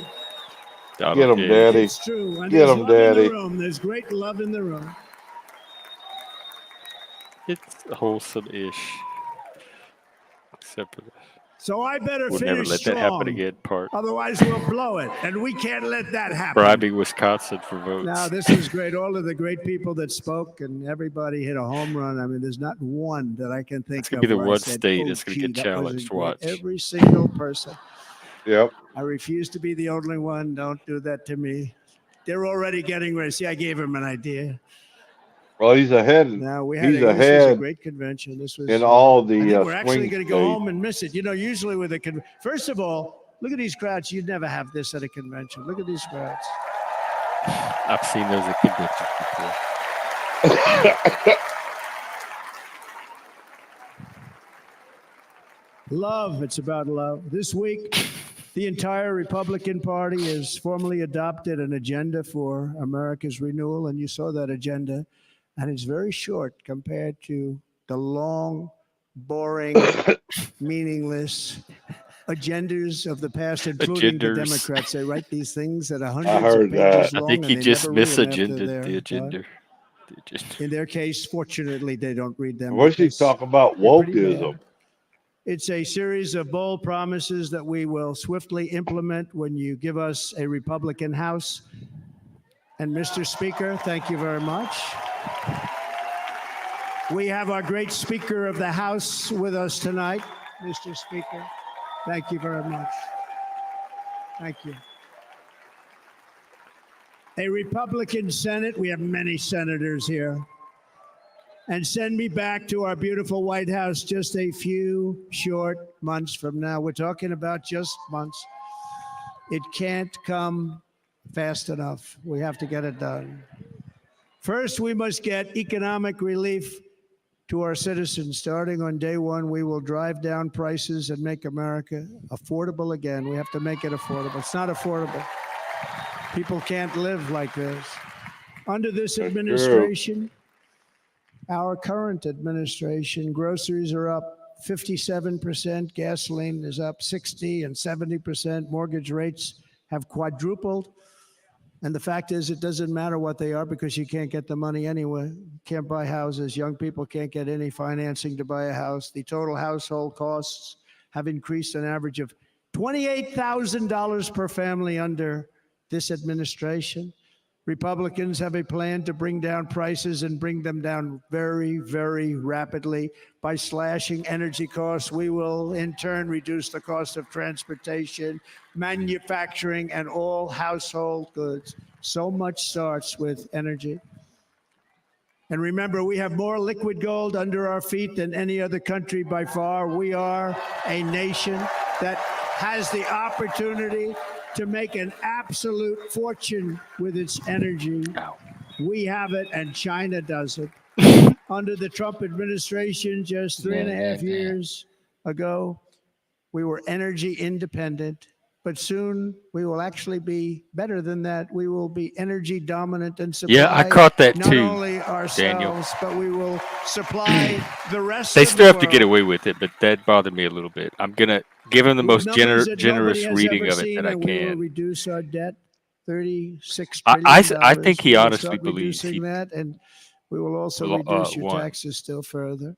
Next, and by the way, they want to raise your taxes 4 times. Think of it. And all my life, I grew up watching politicians. I always loved politics. I guess I was on the other side. I'd watch and they were always talking about, we will give you a tax cut. We will give you a tax cut. My whole life, I was watching, I will give you a tax cut, right, Mr. Congressman? That's all they talked about. This is the only administration that said, we're going to raise your taxes by 4 times what you're paying now, and people are supposed to vote for them? I've never heard it. You're paying too much. We're going to reduce your taxes still further. We gave you the biggest one, as I said. We're going to give you more, and it's going to lead to tremendous growth. We want growth in our country. That's what's going to pay off our debt.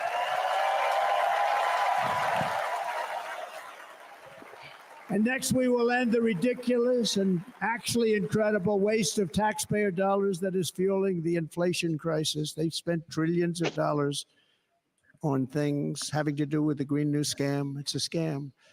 And that's caused tremendous inflationary pressures in addition to the cost of energy. And all of the trillions of dollars that are sitting there not yet spent, we will redirect that money for important projects like roads, bridges, dams, and we will not allow it to be spent on meaningless green new scam ideas. What about those other scam ideas? And I will end the electric vehicle mandate on day 1.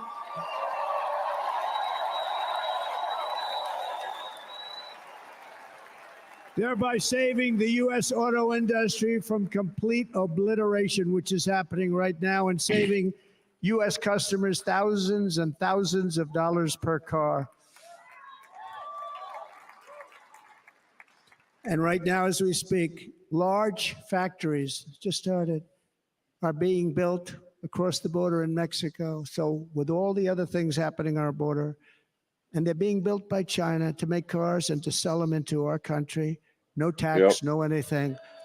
The United Auto Workers ought to be ashamed for allowing this to happen. And the leader of the United Auto Workers should be fired immediately. And every single auto worker, union and non-union, should be voting for Donald Trump, because we're going to bring back car manufacturing, and we're going to bring it back fast.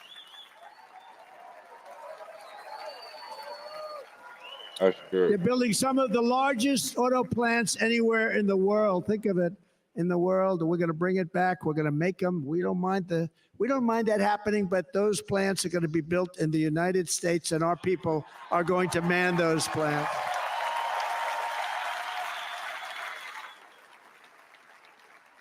And if they don't agree with us, we'll put a tariff of approximately 100 to 200% on each car, and they will be unsellable in the United States. We have long been taken advantage of by other countries. And think of it, oftentimes these other countries are considered so-called allies. They've taken advantage of us for years. We lose jobs, we lose revenue, and they gain everything and wipe out our businesses, wipe out our people. I stopped it for 4 years. I stopped it. And we're really ready to make changes like nobody had seen before. And remember, USMCA, I got rid of NAFTA, the worst trade deal ever made, and replaced it with USMCA, which is, they say, the best trade deal ever made. Actually, probably the best trade deal was the deal I made with China, where they buy $50 billion worth of our product. They were buying nothing. They buy $50 billion worth. They had to. But I don't even talk about it because of COVID. I don't even mention it, frankly, because of what happened with the China virus.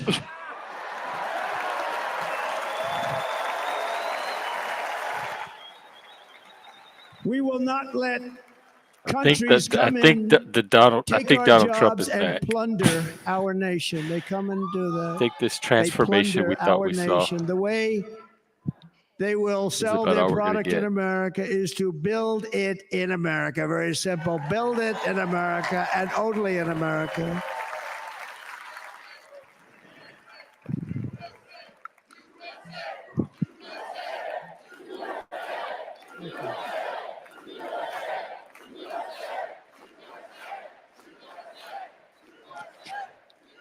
And this very simple formula, and Congress has to go along with us, and they will.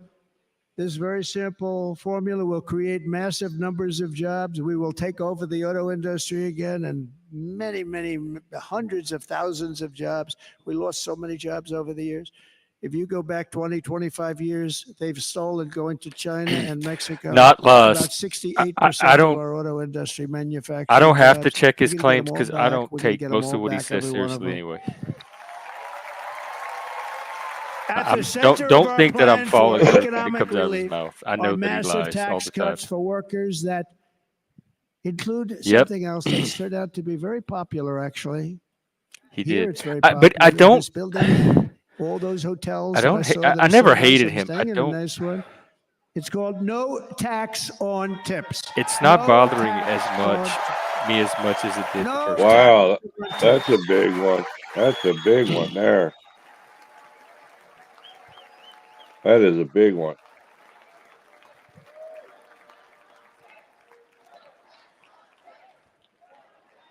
I got that by having dinner recently in Nevada, where we're leading by about 14 points. Hello. I'll see you there very soon, everybody. Now we're having dinner at a beautiful restaurant in the Trump building on the Strip, and it's a great building, and the waitress comes over. How's everything going? A really nice person. How's everything? Oh, sir, it's so tough. The government's after me all the time on tips, tips, tips. I said, well, they give you cash. Would they be able to find them? She said, actually, and I didn't know this. She said, very little cash is given. It's all put right on the check. And they come in and they take so much of our money. It's just ridiculous. And they don't believe anything we say. And just my daughter got hit by the IRS agents to go after them even more. And I said, this shows the level of my, most people go out, they hire consultants, they pay millions of dollars. But I said to her, let me just ask you a question. Would you be happy if you had no tax on tips? She said, what a great idea. I got my information from a very smart waitress. That's better than spending millions of dollars. And everybody loves it. Waitresses and caddies and drivers and everybody's a large group of people that are being really hurt badly. They make money, let them keep their money. No. I'm going to protect Social Security and Medicare. Democrats are going to destroy Social Security and Medicare because all of these people, by the millions they're coming in, they're going to be on Social Security and Medicare and other things, and you're not able to afford it. They are destroying your Social Security and your Medicare. Under my plan, incomes will skyrocket, inflation will vanish completely, jobs will come roaring back, and the middle class will prosper like never, ever before, and we're going to do it very rapidly. I can't wait. I believe that. Well, he did it last time. But no hope or dream we have for America can succeed unless we stop the illegal immigrant invasion, the worst that's ever been seen anywhere in the world. There's never been an invasion like this anywhere. Third world countries would fight with sticks and stones not to let this happen. The invasion at our southern border, we will stop it, and we will stop it quickly. You heard Tom Homan yesterday. Tom Homan, put him in charge and just sit back and watch. Brandon Judd, the Border Patrol, he's incredible. These guys, you know, they really, their job is a lot easier if they don't have to do anything, but they want to. They're patriots. Brandon Judd, Border Patrol, ICE. ICE goes out. You have to see what ICE does with MS-13. You have these are probably the worst gang, and ICE goes in there. And I know a lot of people in these rows here, and they're very tough people, but they don't want to do this job. They'll go into a pack of MS-13 killers. They're the worst, probably the worst gangs in the world. We have thousands of them. I moved thousands and thousands out in my 4 years. We moved them out, and it was a pleasure. But ICE would go right into a pack of these killers, and you see fists flying, you see everything flying, and then they take them. They put them in a paddy wagon. They take them back, and they get them out of our country. And the other countries weren't accepting them back. And I called up, and I said, tell them that we're not giving them economic aid anymore. And the next day, I got calls from all of these countries that were terminated. Billions of dollars we spend on economic aid to countries that does us, frankly, no good. And the next day, I was called by everybody. I couldn't take all the calls. Sir, what's the problem? I said, you won't take your killers back that you sent in caravans into America. You won't take them back. Well, sir, if you'd like us to, we would give very serious consideration to doing that. That's true. And within 24 hours, they were being taken back for years and years. When I first came in, they said President Obama tried to get him to go back, and they wouldn't accept him. They'd put planes on the runway so you couldn't leave the plane. They'd close the road so you couldn't take the buses. They'd all have to turn back. As soon as I said no more economic aid of any kind to any country that does that, they called back and they said, sir, it would be our great honor to take MS-13. We love them very much. That is right. I'm okay with no tax or tip. We love them very much, sir. We'll take them back. At the heart of the Republican platform is our pledge to end this border nightmare and fully restore the sacred and sovereign borders of the United States of America. And we're going to do that on day one.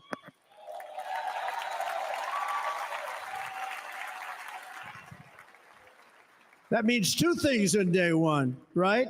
Drill, baby, drill, and close our borders.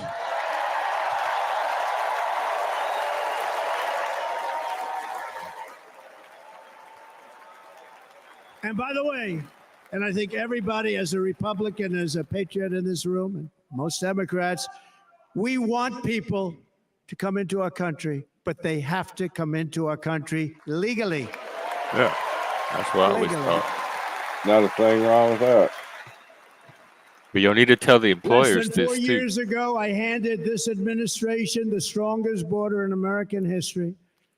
But you can see on the chart that saved my life. That was the chart that saved my life. I said, look it, I'm so proud of it. I think it's one of the greatest. It was done by the Border Patrol. One of the greatest charts I've ever seen. It showed everything just like that. You know the chart. Oh, there it is. That's pretty good. Wow. That's what he was looking at. Last time I put up that chart, I never really got to look at it. But without that chart, I would not be here today. Get him, Tiger. Get him. Never got to look at it. Oh, Donald. Look at that. My God. How many screens of it? Oh. You know what they need to do is bring the flag that was flying over his head that day. You got to see this chart. I was so proud of it. And by the time I got to there, I never got to see it that day.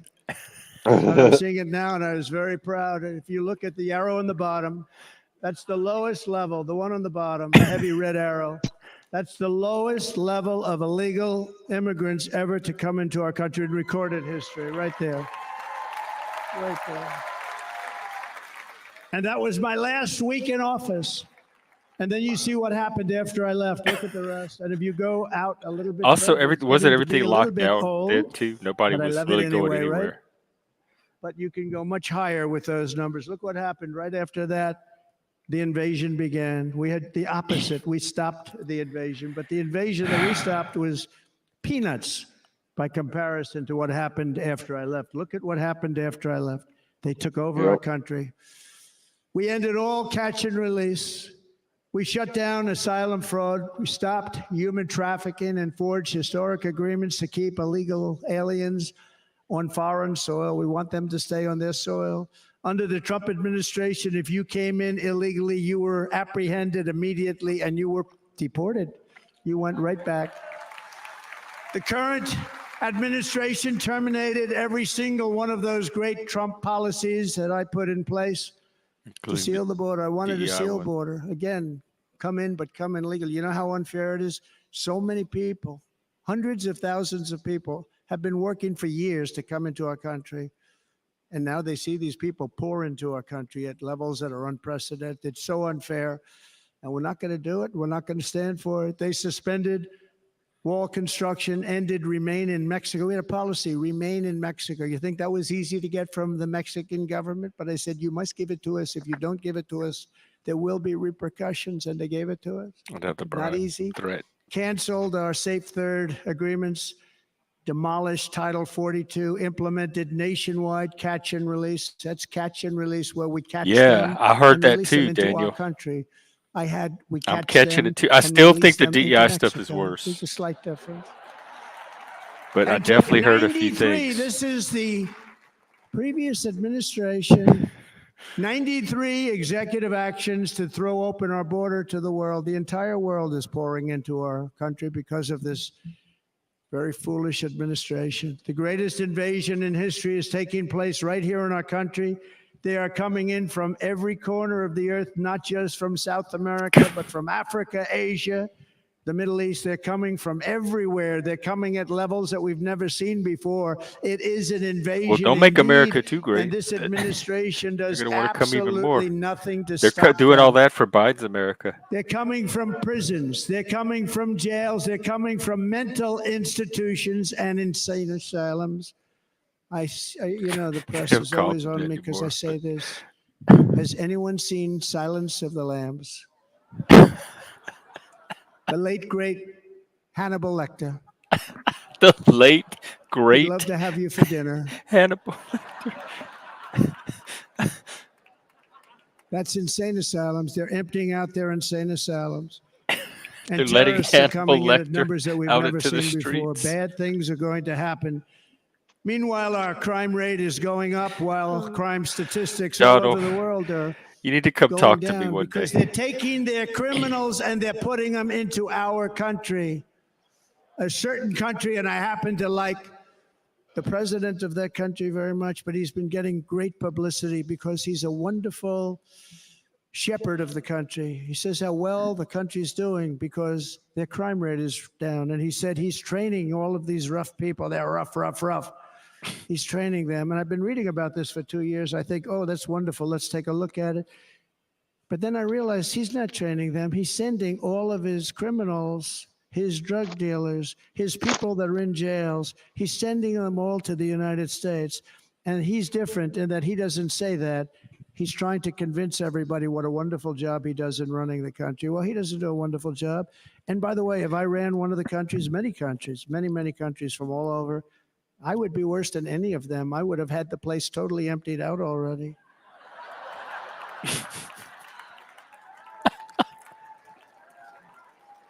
But we become a dumping ground for the rest of the world, which is laughing at us. They think we're stupid.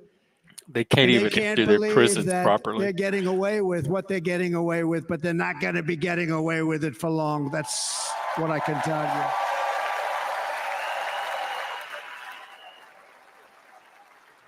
In Venezuela, Caracas, high crime. Caracas, Venezuela, really a dangerous place, but not anymore.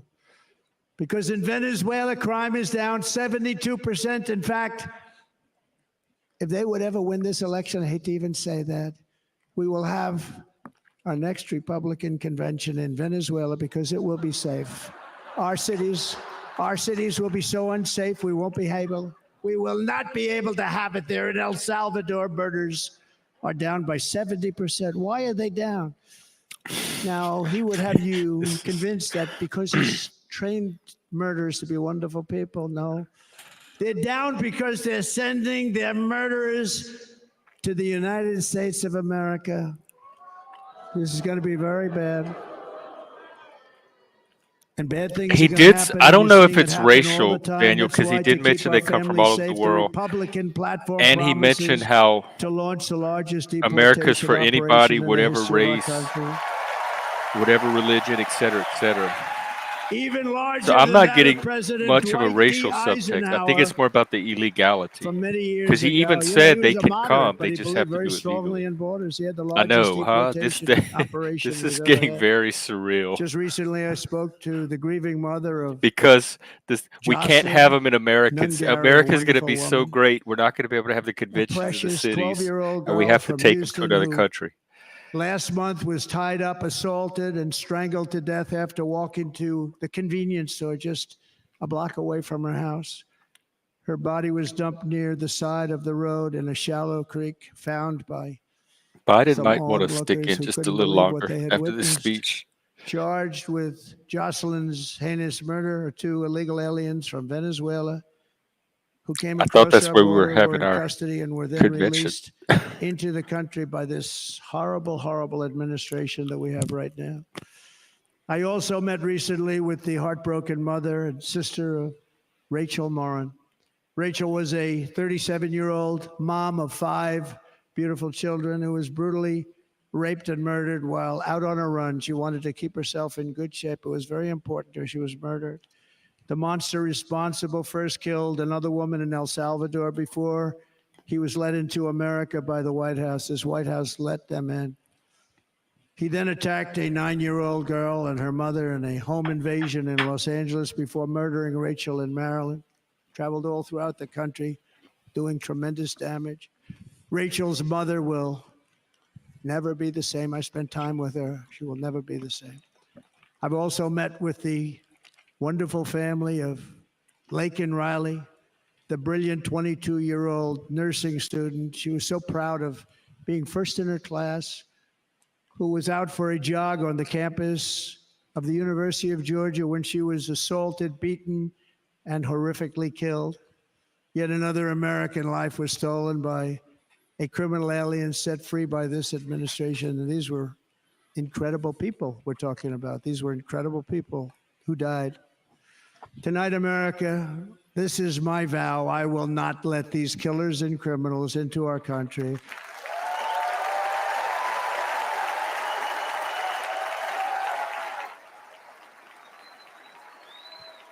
I will keep our sons and daughters safe. As we bring security to our streets, we will help bring stability to the world. I was the first president in modern times to start no new wars. You know, we were the toughest, we were the most respected. And you saw this. Hungry, strong country, run by very powerful, tough leaders, tough guy. Press doesn't like him because he's tough. And he came out recently, they were asking him at an interview, the whole world is exploding, what's happening, what's going on? Viktor Orban, Prime Minister of Hungary, very tough man. He said, I don't want people coming into my country and blowing up our shopping centers and killing people. But they said to him, tell us what's going wrong, what's happening, what is it? He said, there's only one way you're going to solve it. You got to bring President Trump back to the United States because he kept everybody at bay. He used a word I wouldn't use because I can't use that word, because you'd say it was braggadocious. The press would say he was a braggart. I'm not a braggart. Viktor Orban said it. He said Russia was afraid of him. China was afraid of him. Everybody was afraid of him. Nothing was going to happen. The whole world was at peace. And now the world is blowing up around us. All of these things that you read about were not going to happen. Under President Bush, Russia invaded Georgia. Under President Obama, Russia took Crimea. Under the current administration, Russia is after all of Ukraine. Under President Trump, Russia took nothing.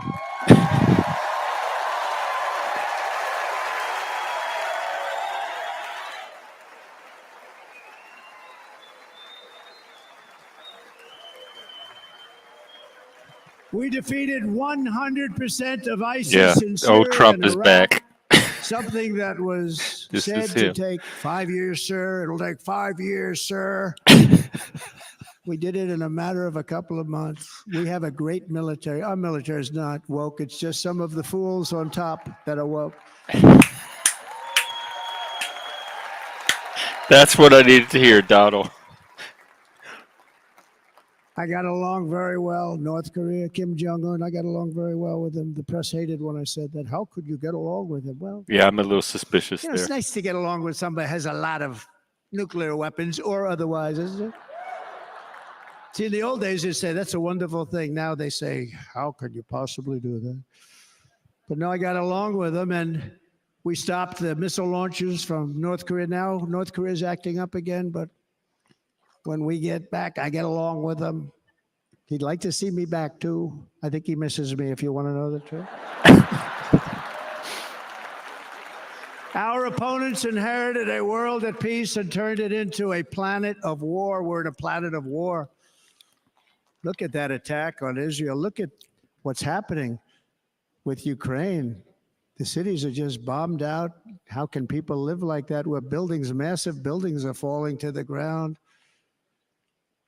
It began to unravel with the disastrous withdrawal from Afghanistan, the worst humiliation in the history of our country. We have never had a humiliation like that. 13 heroic U.S. service members were tragically and needlessly killed. 45 others were horrifically wounded. Nobody ever talks about them. No arms, no legs, face explosions, horrifically wounded. And by the way, we have a man in this room who's running for the U.S. Senate from a great state, Nevada, named Sam Brown, who paid the ultimate price. Thank you, Sam. Thank you, Sam. Thank you. He paid the biggest price probably ever paid by anybody that is running for office, and I think he's going to do great. He's running against a person that is not good, not respected, a total lightweight. But Sam, I think, paid really, we were talking about it with some of the senators that are working so hard for Sam, but he paid the biggest price of any senator ever to run for the Senate. I don't think anybody's ever what he did. He was a real hero, a really great person. And he's running, and I hope that everybody gets out and votes for Sam Brown.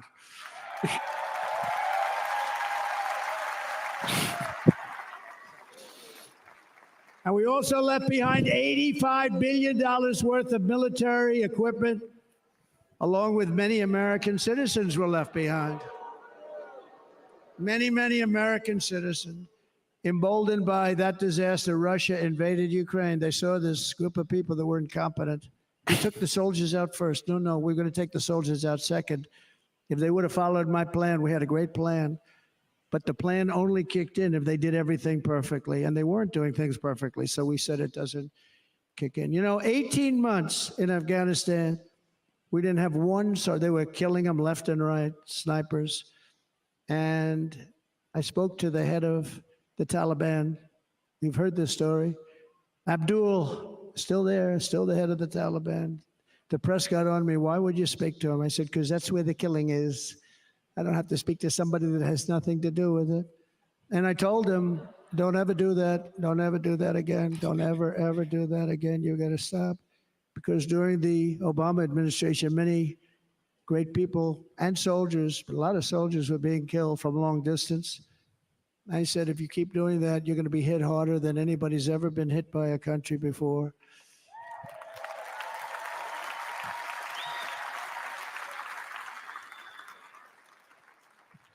And he said, I understand, Your Excellency. He called me Your Excellency. I wonder if he calls the other guy Your Excellency. I doubt it. The other guy gave him everything. I mean, what kind of a deal was that? He walked out, gave him everything. Do you know that right now Afghanistan is one of the largest sellers of weapons in the world? They're selling the brand new, beautiful weapons that we gave them. But think of it. He actually said to me, but why do you show me a picture of my home? I said, you'll have to ask your people or one of your wives. But he could figure it out. And for 18 months, we had not one attack on an American soldier by the Taliban. 18 months.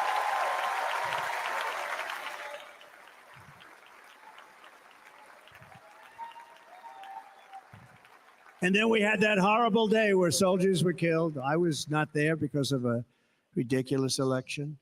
But we had that horrible attack. And they also gave up Bagram, one of the biggest bases anywhere in the world, air bases anywhere in the world, the longest runways, most powerful, hardened, thickened runways. We gave it up. And I liked it not because of Afghanistan. I liked it because of China. It's 1 hour away from where China makes their nuclear weapons. And you know who has it now? China has it now. We were keeping that. And now China is likewise circling Taiwan, and Russian warships and nuclear submarines are operating 60 miles off the coast in Cuba. Do you know that? No, the press refuses to write about it. If that were me running this country and we had nuclear submarines in Cuba, I will tell you that the headlines every day would be, what's wrong with our president? You don't even hear this. You're not hearing about this. Russia has nuclear submarines and warships 60 miles away, Mr. Congressman, from Miami, by the way, happens to be here. Correct? In Cuba. And that would not be stood for if it were somebody else. They don't want to mention it, but now maybe they will. And the entire world, I tell you this, we want our hostages back, and they better be back before I assume office, where you will be paying a very big price.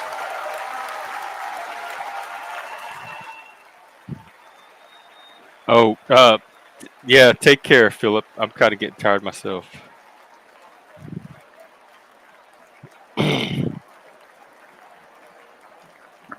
I'm crunching on tips. That's why I've been The muted. years of war, weakness, and chaos will be over. I don't have wars. I had no wars other than ISIS, which I defeated, but that was a war that was started. We had no wars. I could stop wars with a telephone call. I could stop wars with just a telephone call.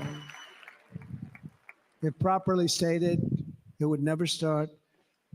We will replenish our military and build an Iron Dome missile defense system to ensure that no enemy can strike our homeland. Don't we already have this great Iron Dome will be built entirely in the USA. We're going to build it in the USA. And Wisconsin, just like I gave you that massive ship contract, and you're doing a very nice job, Governor, right? Thank you, Governor. And they're doing a great job. In fact, I had a little design change, and we gave them a tremendous for essentially what we used to call destroyers. These are now the most beautiful. They look like yachts. I said, we have to take the bow and we have to make it a little nicer and a little point at the top instead of a flat nose. And the people at the shipyard said, this guy sort of knows what he's doing. We have most beautiful ships, right, Governor? And everybody's sitting over there. Oh. And it was a big contract that everybody wanted. I gave it to Wisconsin, but we're going to have a lot of that built right here. Is that the bribe contract, or is that a second Wisconsin one? And all other states. Israel has an Iron Dome. They have a missile defense system. 342 missiles were shot into Israel, and only one got through a little bit. It was badly wounded. It fell to the ground, but most of them are. And Ronald Reagan wanted this many years ago, but we really didn't have the technology many years ago. Remember, they called it Starship, spaceship, anything to mock him. But he was a very good president, very, very good. But now we have unbelievable technology. And why should other countries have this and we don't? No, we're going to build an iron dome over our country, and we're going to be sure that nothing can come and harm our people. And again, from an economic development standpoint, we're going to make it all right here. No more sending it out to other countries in order to help. It's America first. America first. We will unleash the power of American innovation. And as we do, we will soon be on the verge of finding the cures to cancer, Alzheimer's disease, and many other diseases. Oh, my God. He's just throwing any kind of promise out there he can. You remember this gentleman that I don't want to mention other than one time I had to, because when you say the 10 worst, I had to do it. We're going to end wars and cure want anybody cancer. to be confused. But this man said, we're going to find a cure to cancer. Nothing happened. We're going to get to the cure for cancer and Alzheimer's and so many other things. We're so close to doing something great. This is exceeding even Talcott territory. A leader that will let it be done. We will not have he actually has access men to Congress. playing in women's sports. That will end the video game.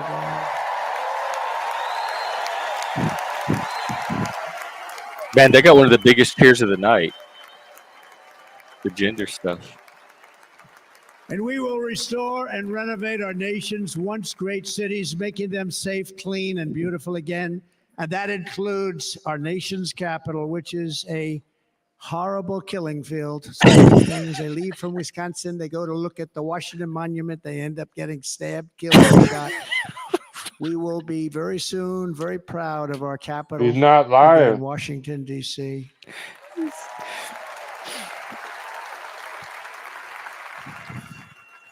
America is on the cusp of a new golden age, but we will have the courage to seize it. We're going to take it. We're going to make it a current. I mean, we're going to bring this into a golden age like never seen before. God. Remember this. Oh, the internet is going to lose their minds tomorrow these countries want to with do some of this we have to rhetoric. produce massive amounts of energy. If we're going to produce the new, if you look at some of the things that have been done, and some of the things that we're going to do. But AI needs literally twice the electricity that's available now in our country. Can you imagine? What is he talking about? But instead, about? We're spending places where they recharge electric cars. They built 8 charging a certain location toward the Midwest. 8 charges for $9 billion. Think of them as a tank for filling up your gas. Think of it. They spent $9 billion on 8 charges, 3 of which didn't work. And if you were going to do this all over our country, this crazy electric mandate, if you're going to do this all, and by the way, I'm all for electric. They have their application. But if somebody wants to buy a gas-powered car, gasoline-powered car, or a hybrid, they're going to be able to do it. And we're going to make that change on day 1.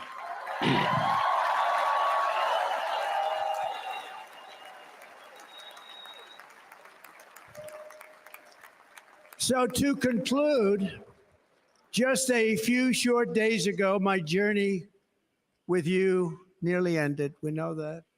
And yet, here we are tonight, all gathered together, talking about the future, promise, and a total renewal of a thing we love very much. It's called America. We live in a world of miracles. None of us knows God's plan or where life's adventure will take us. I want to thank Franklin Graham for being here tonight. He's an outstanding man. He wrote me a note recently. I have a lot of respect for him. Sir, I love your storytelling. I think it's great in front of these big rallies. But, sir, please do me one favor. It won't make any difference. Please don't use any foul language. I was a little embarrassed. I said, he said, it won't make any difference. Actually, it does. The story's not quite as good, but I've been very good. The story is not quite as good, to be honest. I've got to have a little talk with Franklin, but he was great. He's a great gentleman. His father was so incredible, Billy Graham. My father used to love taking me to see Billy Graham. My father would take me to see Billy Graham at Yankee Stadium. He had the biggest rallies you've ever seen. He was a good rally guy, too. He needs to finish this with fight. My father loved Billy Graham. But I love Franklin Graham. I think Franklin's been fantastic. And I'm working so hard to adhere to his note to me. I'm working hard. You do it pretty good. But if the events of last Saturday make anything clear, it is that every single moment we have on earth is a gift from God.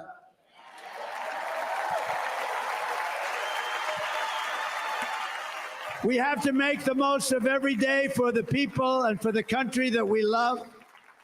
The attacker in Pennsylvania wanted to stop our movement, but the truth is the movement has never been about me.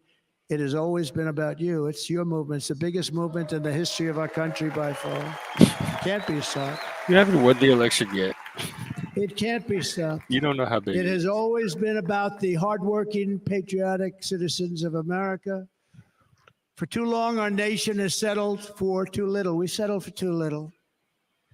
We've given everything to other nations, to other people. You've been told to lower your expectations and to accept less for your families.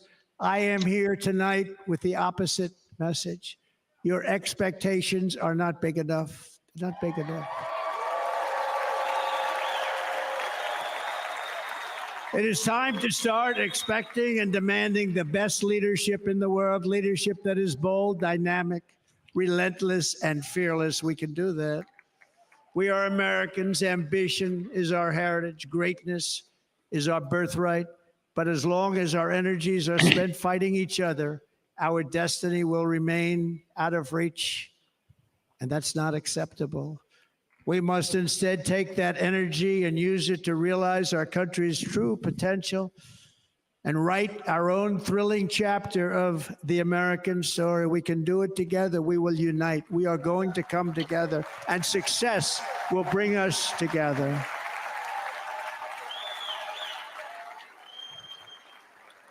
It is a story of love, sacrifice, and so many other things. And remember the word devotion. It's unmatched devotion. Our American ancestors crossed the Delaware, survived the icy winter at Valley Forge, and defeated a mighty empire to establish our cherished republic. They fought so hard, they lost so many. They pushed thousands and thousands of miles across a dangerous frontier, taming the wilderness to build a life and a magnificent home for their family. They packed their families into covered wagons, trekked across hazardous trails, scaled towering mountains, and braved rivers and rapids to stake their claim on the wide open, new, and very beautiful frontier. When our way of life was threatened, American patriots marched onto the battlefield, raced into enemy strongholds, and stared down death and stared down those enemies to keep alive the flame of freedom. At Yorktown, Gettysburg, and Midway, they joined the roll call of immortal heroes. So many just so many heroes, so many great, great people. And we have to cherish those people. We can't forget those people. We have to cherish those people. We talk about monuments. And building monuments to those great people is a good thing, not a bad thing. We put the statues back up, he said. Building more. No challenge was too much. No hardship was too great. No enemy was too fierce. Together, these patriots soldiered on and endured, and they prevailed because they had faith in each other, faith in their country, and above all, they had faith in their God.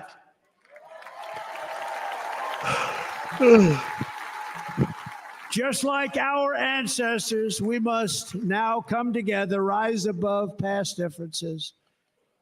Any disagreements have to be put aside and go forward. I don't want to fight. One nation, pledging allegiance to one great, beautiful, I think it's so beautiful, American flag. Tonight, I ask for your partnership, for your support, and I am humbly asking for your vote. I want your vote. Going to make our country great again. Every day I will strive to honor the trust you have placed in me, and I will never, ever let you down. I promise that. I will never let you down. To all of the forgotten men and women who have been neglected, abandoned, and left behind, you will be forgotten no longer. We will press forward, and together we will win, win, win.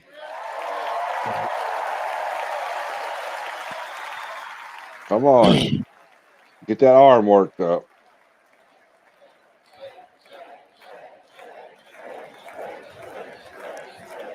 Win, win, win, win, win, win.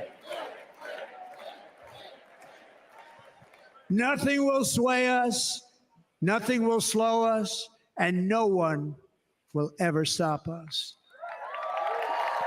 Well, unless you lose the election. No matter what dangers come our way, no matter what obstacles lie in our path, we will keep striving toward our shared and glorious destiny, and we will not fail. We will not fail.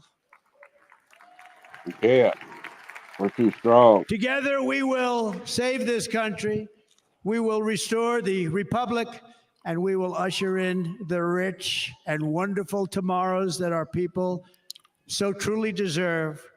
America's future will be bigger, better, bolder, brighter, happier, stronger, freer, greater, and more united than ever before.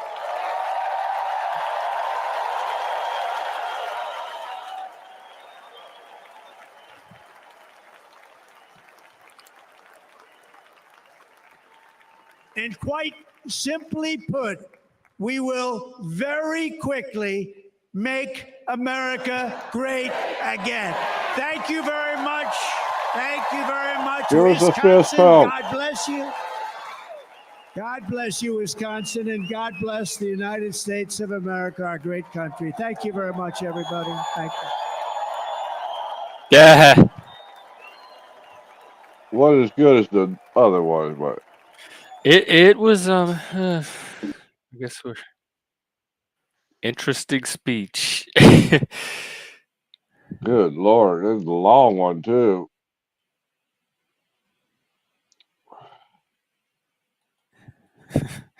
I don't even know if he'd be able to process the dissonance. He'd resolve it somehow. Yeah, like tomorrow when I pull up Twitter and they're breaking it down and saying all this scary stuff they heard in it. I heard it too, so I know what they're talking about. Yeah, Plasma, you too. Yeah. But it still doesn't concern me as much because I think a lot of it is rhetoric. I didn't see much of that under the 4 years he had. I didn't see anything under there that has me too worried along those lines. And the DEI stuff that's more than just rhetoric, it's actual policy in several states and federal departments is way more concerning to me than anything I heard in the speech. So when I weigh up the evils and the balance, I'm still much more put off by and made a little fearful by DEI more than what the stuff Trump said. Because not everybody's gonna be Christian. Not everybody's gonna believe in God. They know this. They know that's not how America works. I think that they're throwing red meat to the religious. One of Biden's close advisors told New York Times that they expect next week that Joe Biden will endorse Kamala Harris. Let me check the headlines.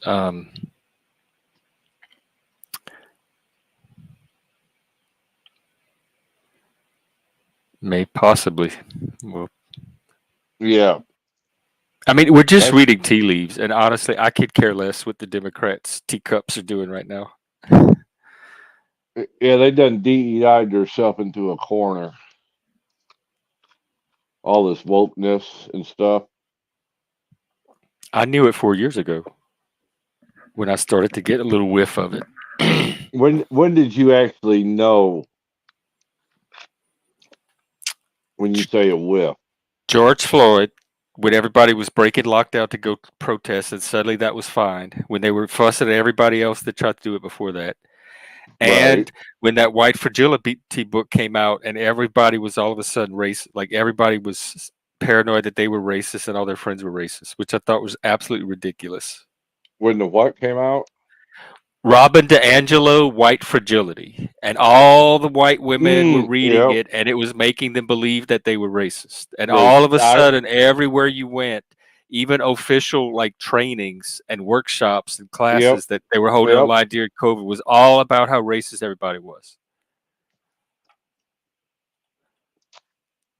And then, if that wasn't enough, I watched the damn city burn outside of my window 2 or 3 times as the Chaz was being installed 5 blocks away. I watched that in St. Louis when they so burned all it. of those were kind of wake-up calls. And that not a thing was done to stop it. And all of that, actually, now that I think about it, was under Trump. That was still 2020. Mm-hmm. Yeah, that was the summer of love. Ain't that what they call it? The summer of love. But where was it? Where the hell was the love? You got told by the left that you were racist? Yeah, I don't think I think the problem with the left is they cannot pull themselves out of the past, because I don't think you punish succeeding generations for the crimes of previous generations. When did we as America start doing that? That's kind of barbaric. And I don't think we reward future generations for things from the past generations either. I think we see each generation as its own thing. Yes. And I think that the left thinks that Republicans are still, like, the Civil War could break out at any time, or the Holocaust could break out at any time. And I don't think that that's the mindset of modern Republicans today, not at all, but by any stretch. So I don't know how they keep getting tied to those historical events. We have moved so far away from that, but in their minds, that's what they keep. Well, the KKK was Democrat.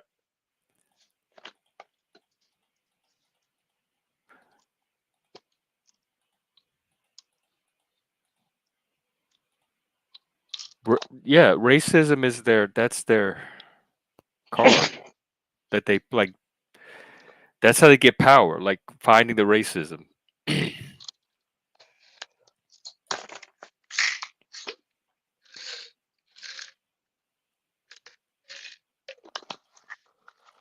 I think reparations are bad. I don't know what people are getting reparations for. And if they are, I want my reparations too. Yeah, because wasn't that what the Evergreen demonstration was about?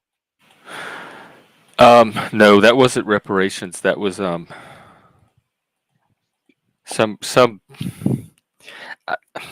it was DEI, huh? Or some? I said, was it DEI or it was something DEI? Like that? It was DEI. Yeah. Now I know they tried to mix racism into it. Yeah, that when I say DEI, racism is usually what I'm talking about. They're almost the same thing, unless sometimes transphobia is they make an issue up, but mostly it's racism.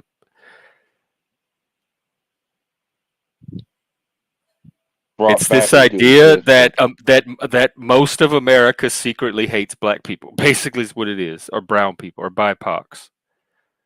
That just based on the color of their skin alone, the majority of Americans are trying to make it more difficult for people to succeed just because they're a certain skin color. And these Americans don't even know that they're not even always aware they're doing it, but they are doing it.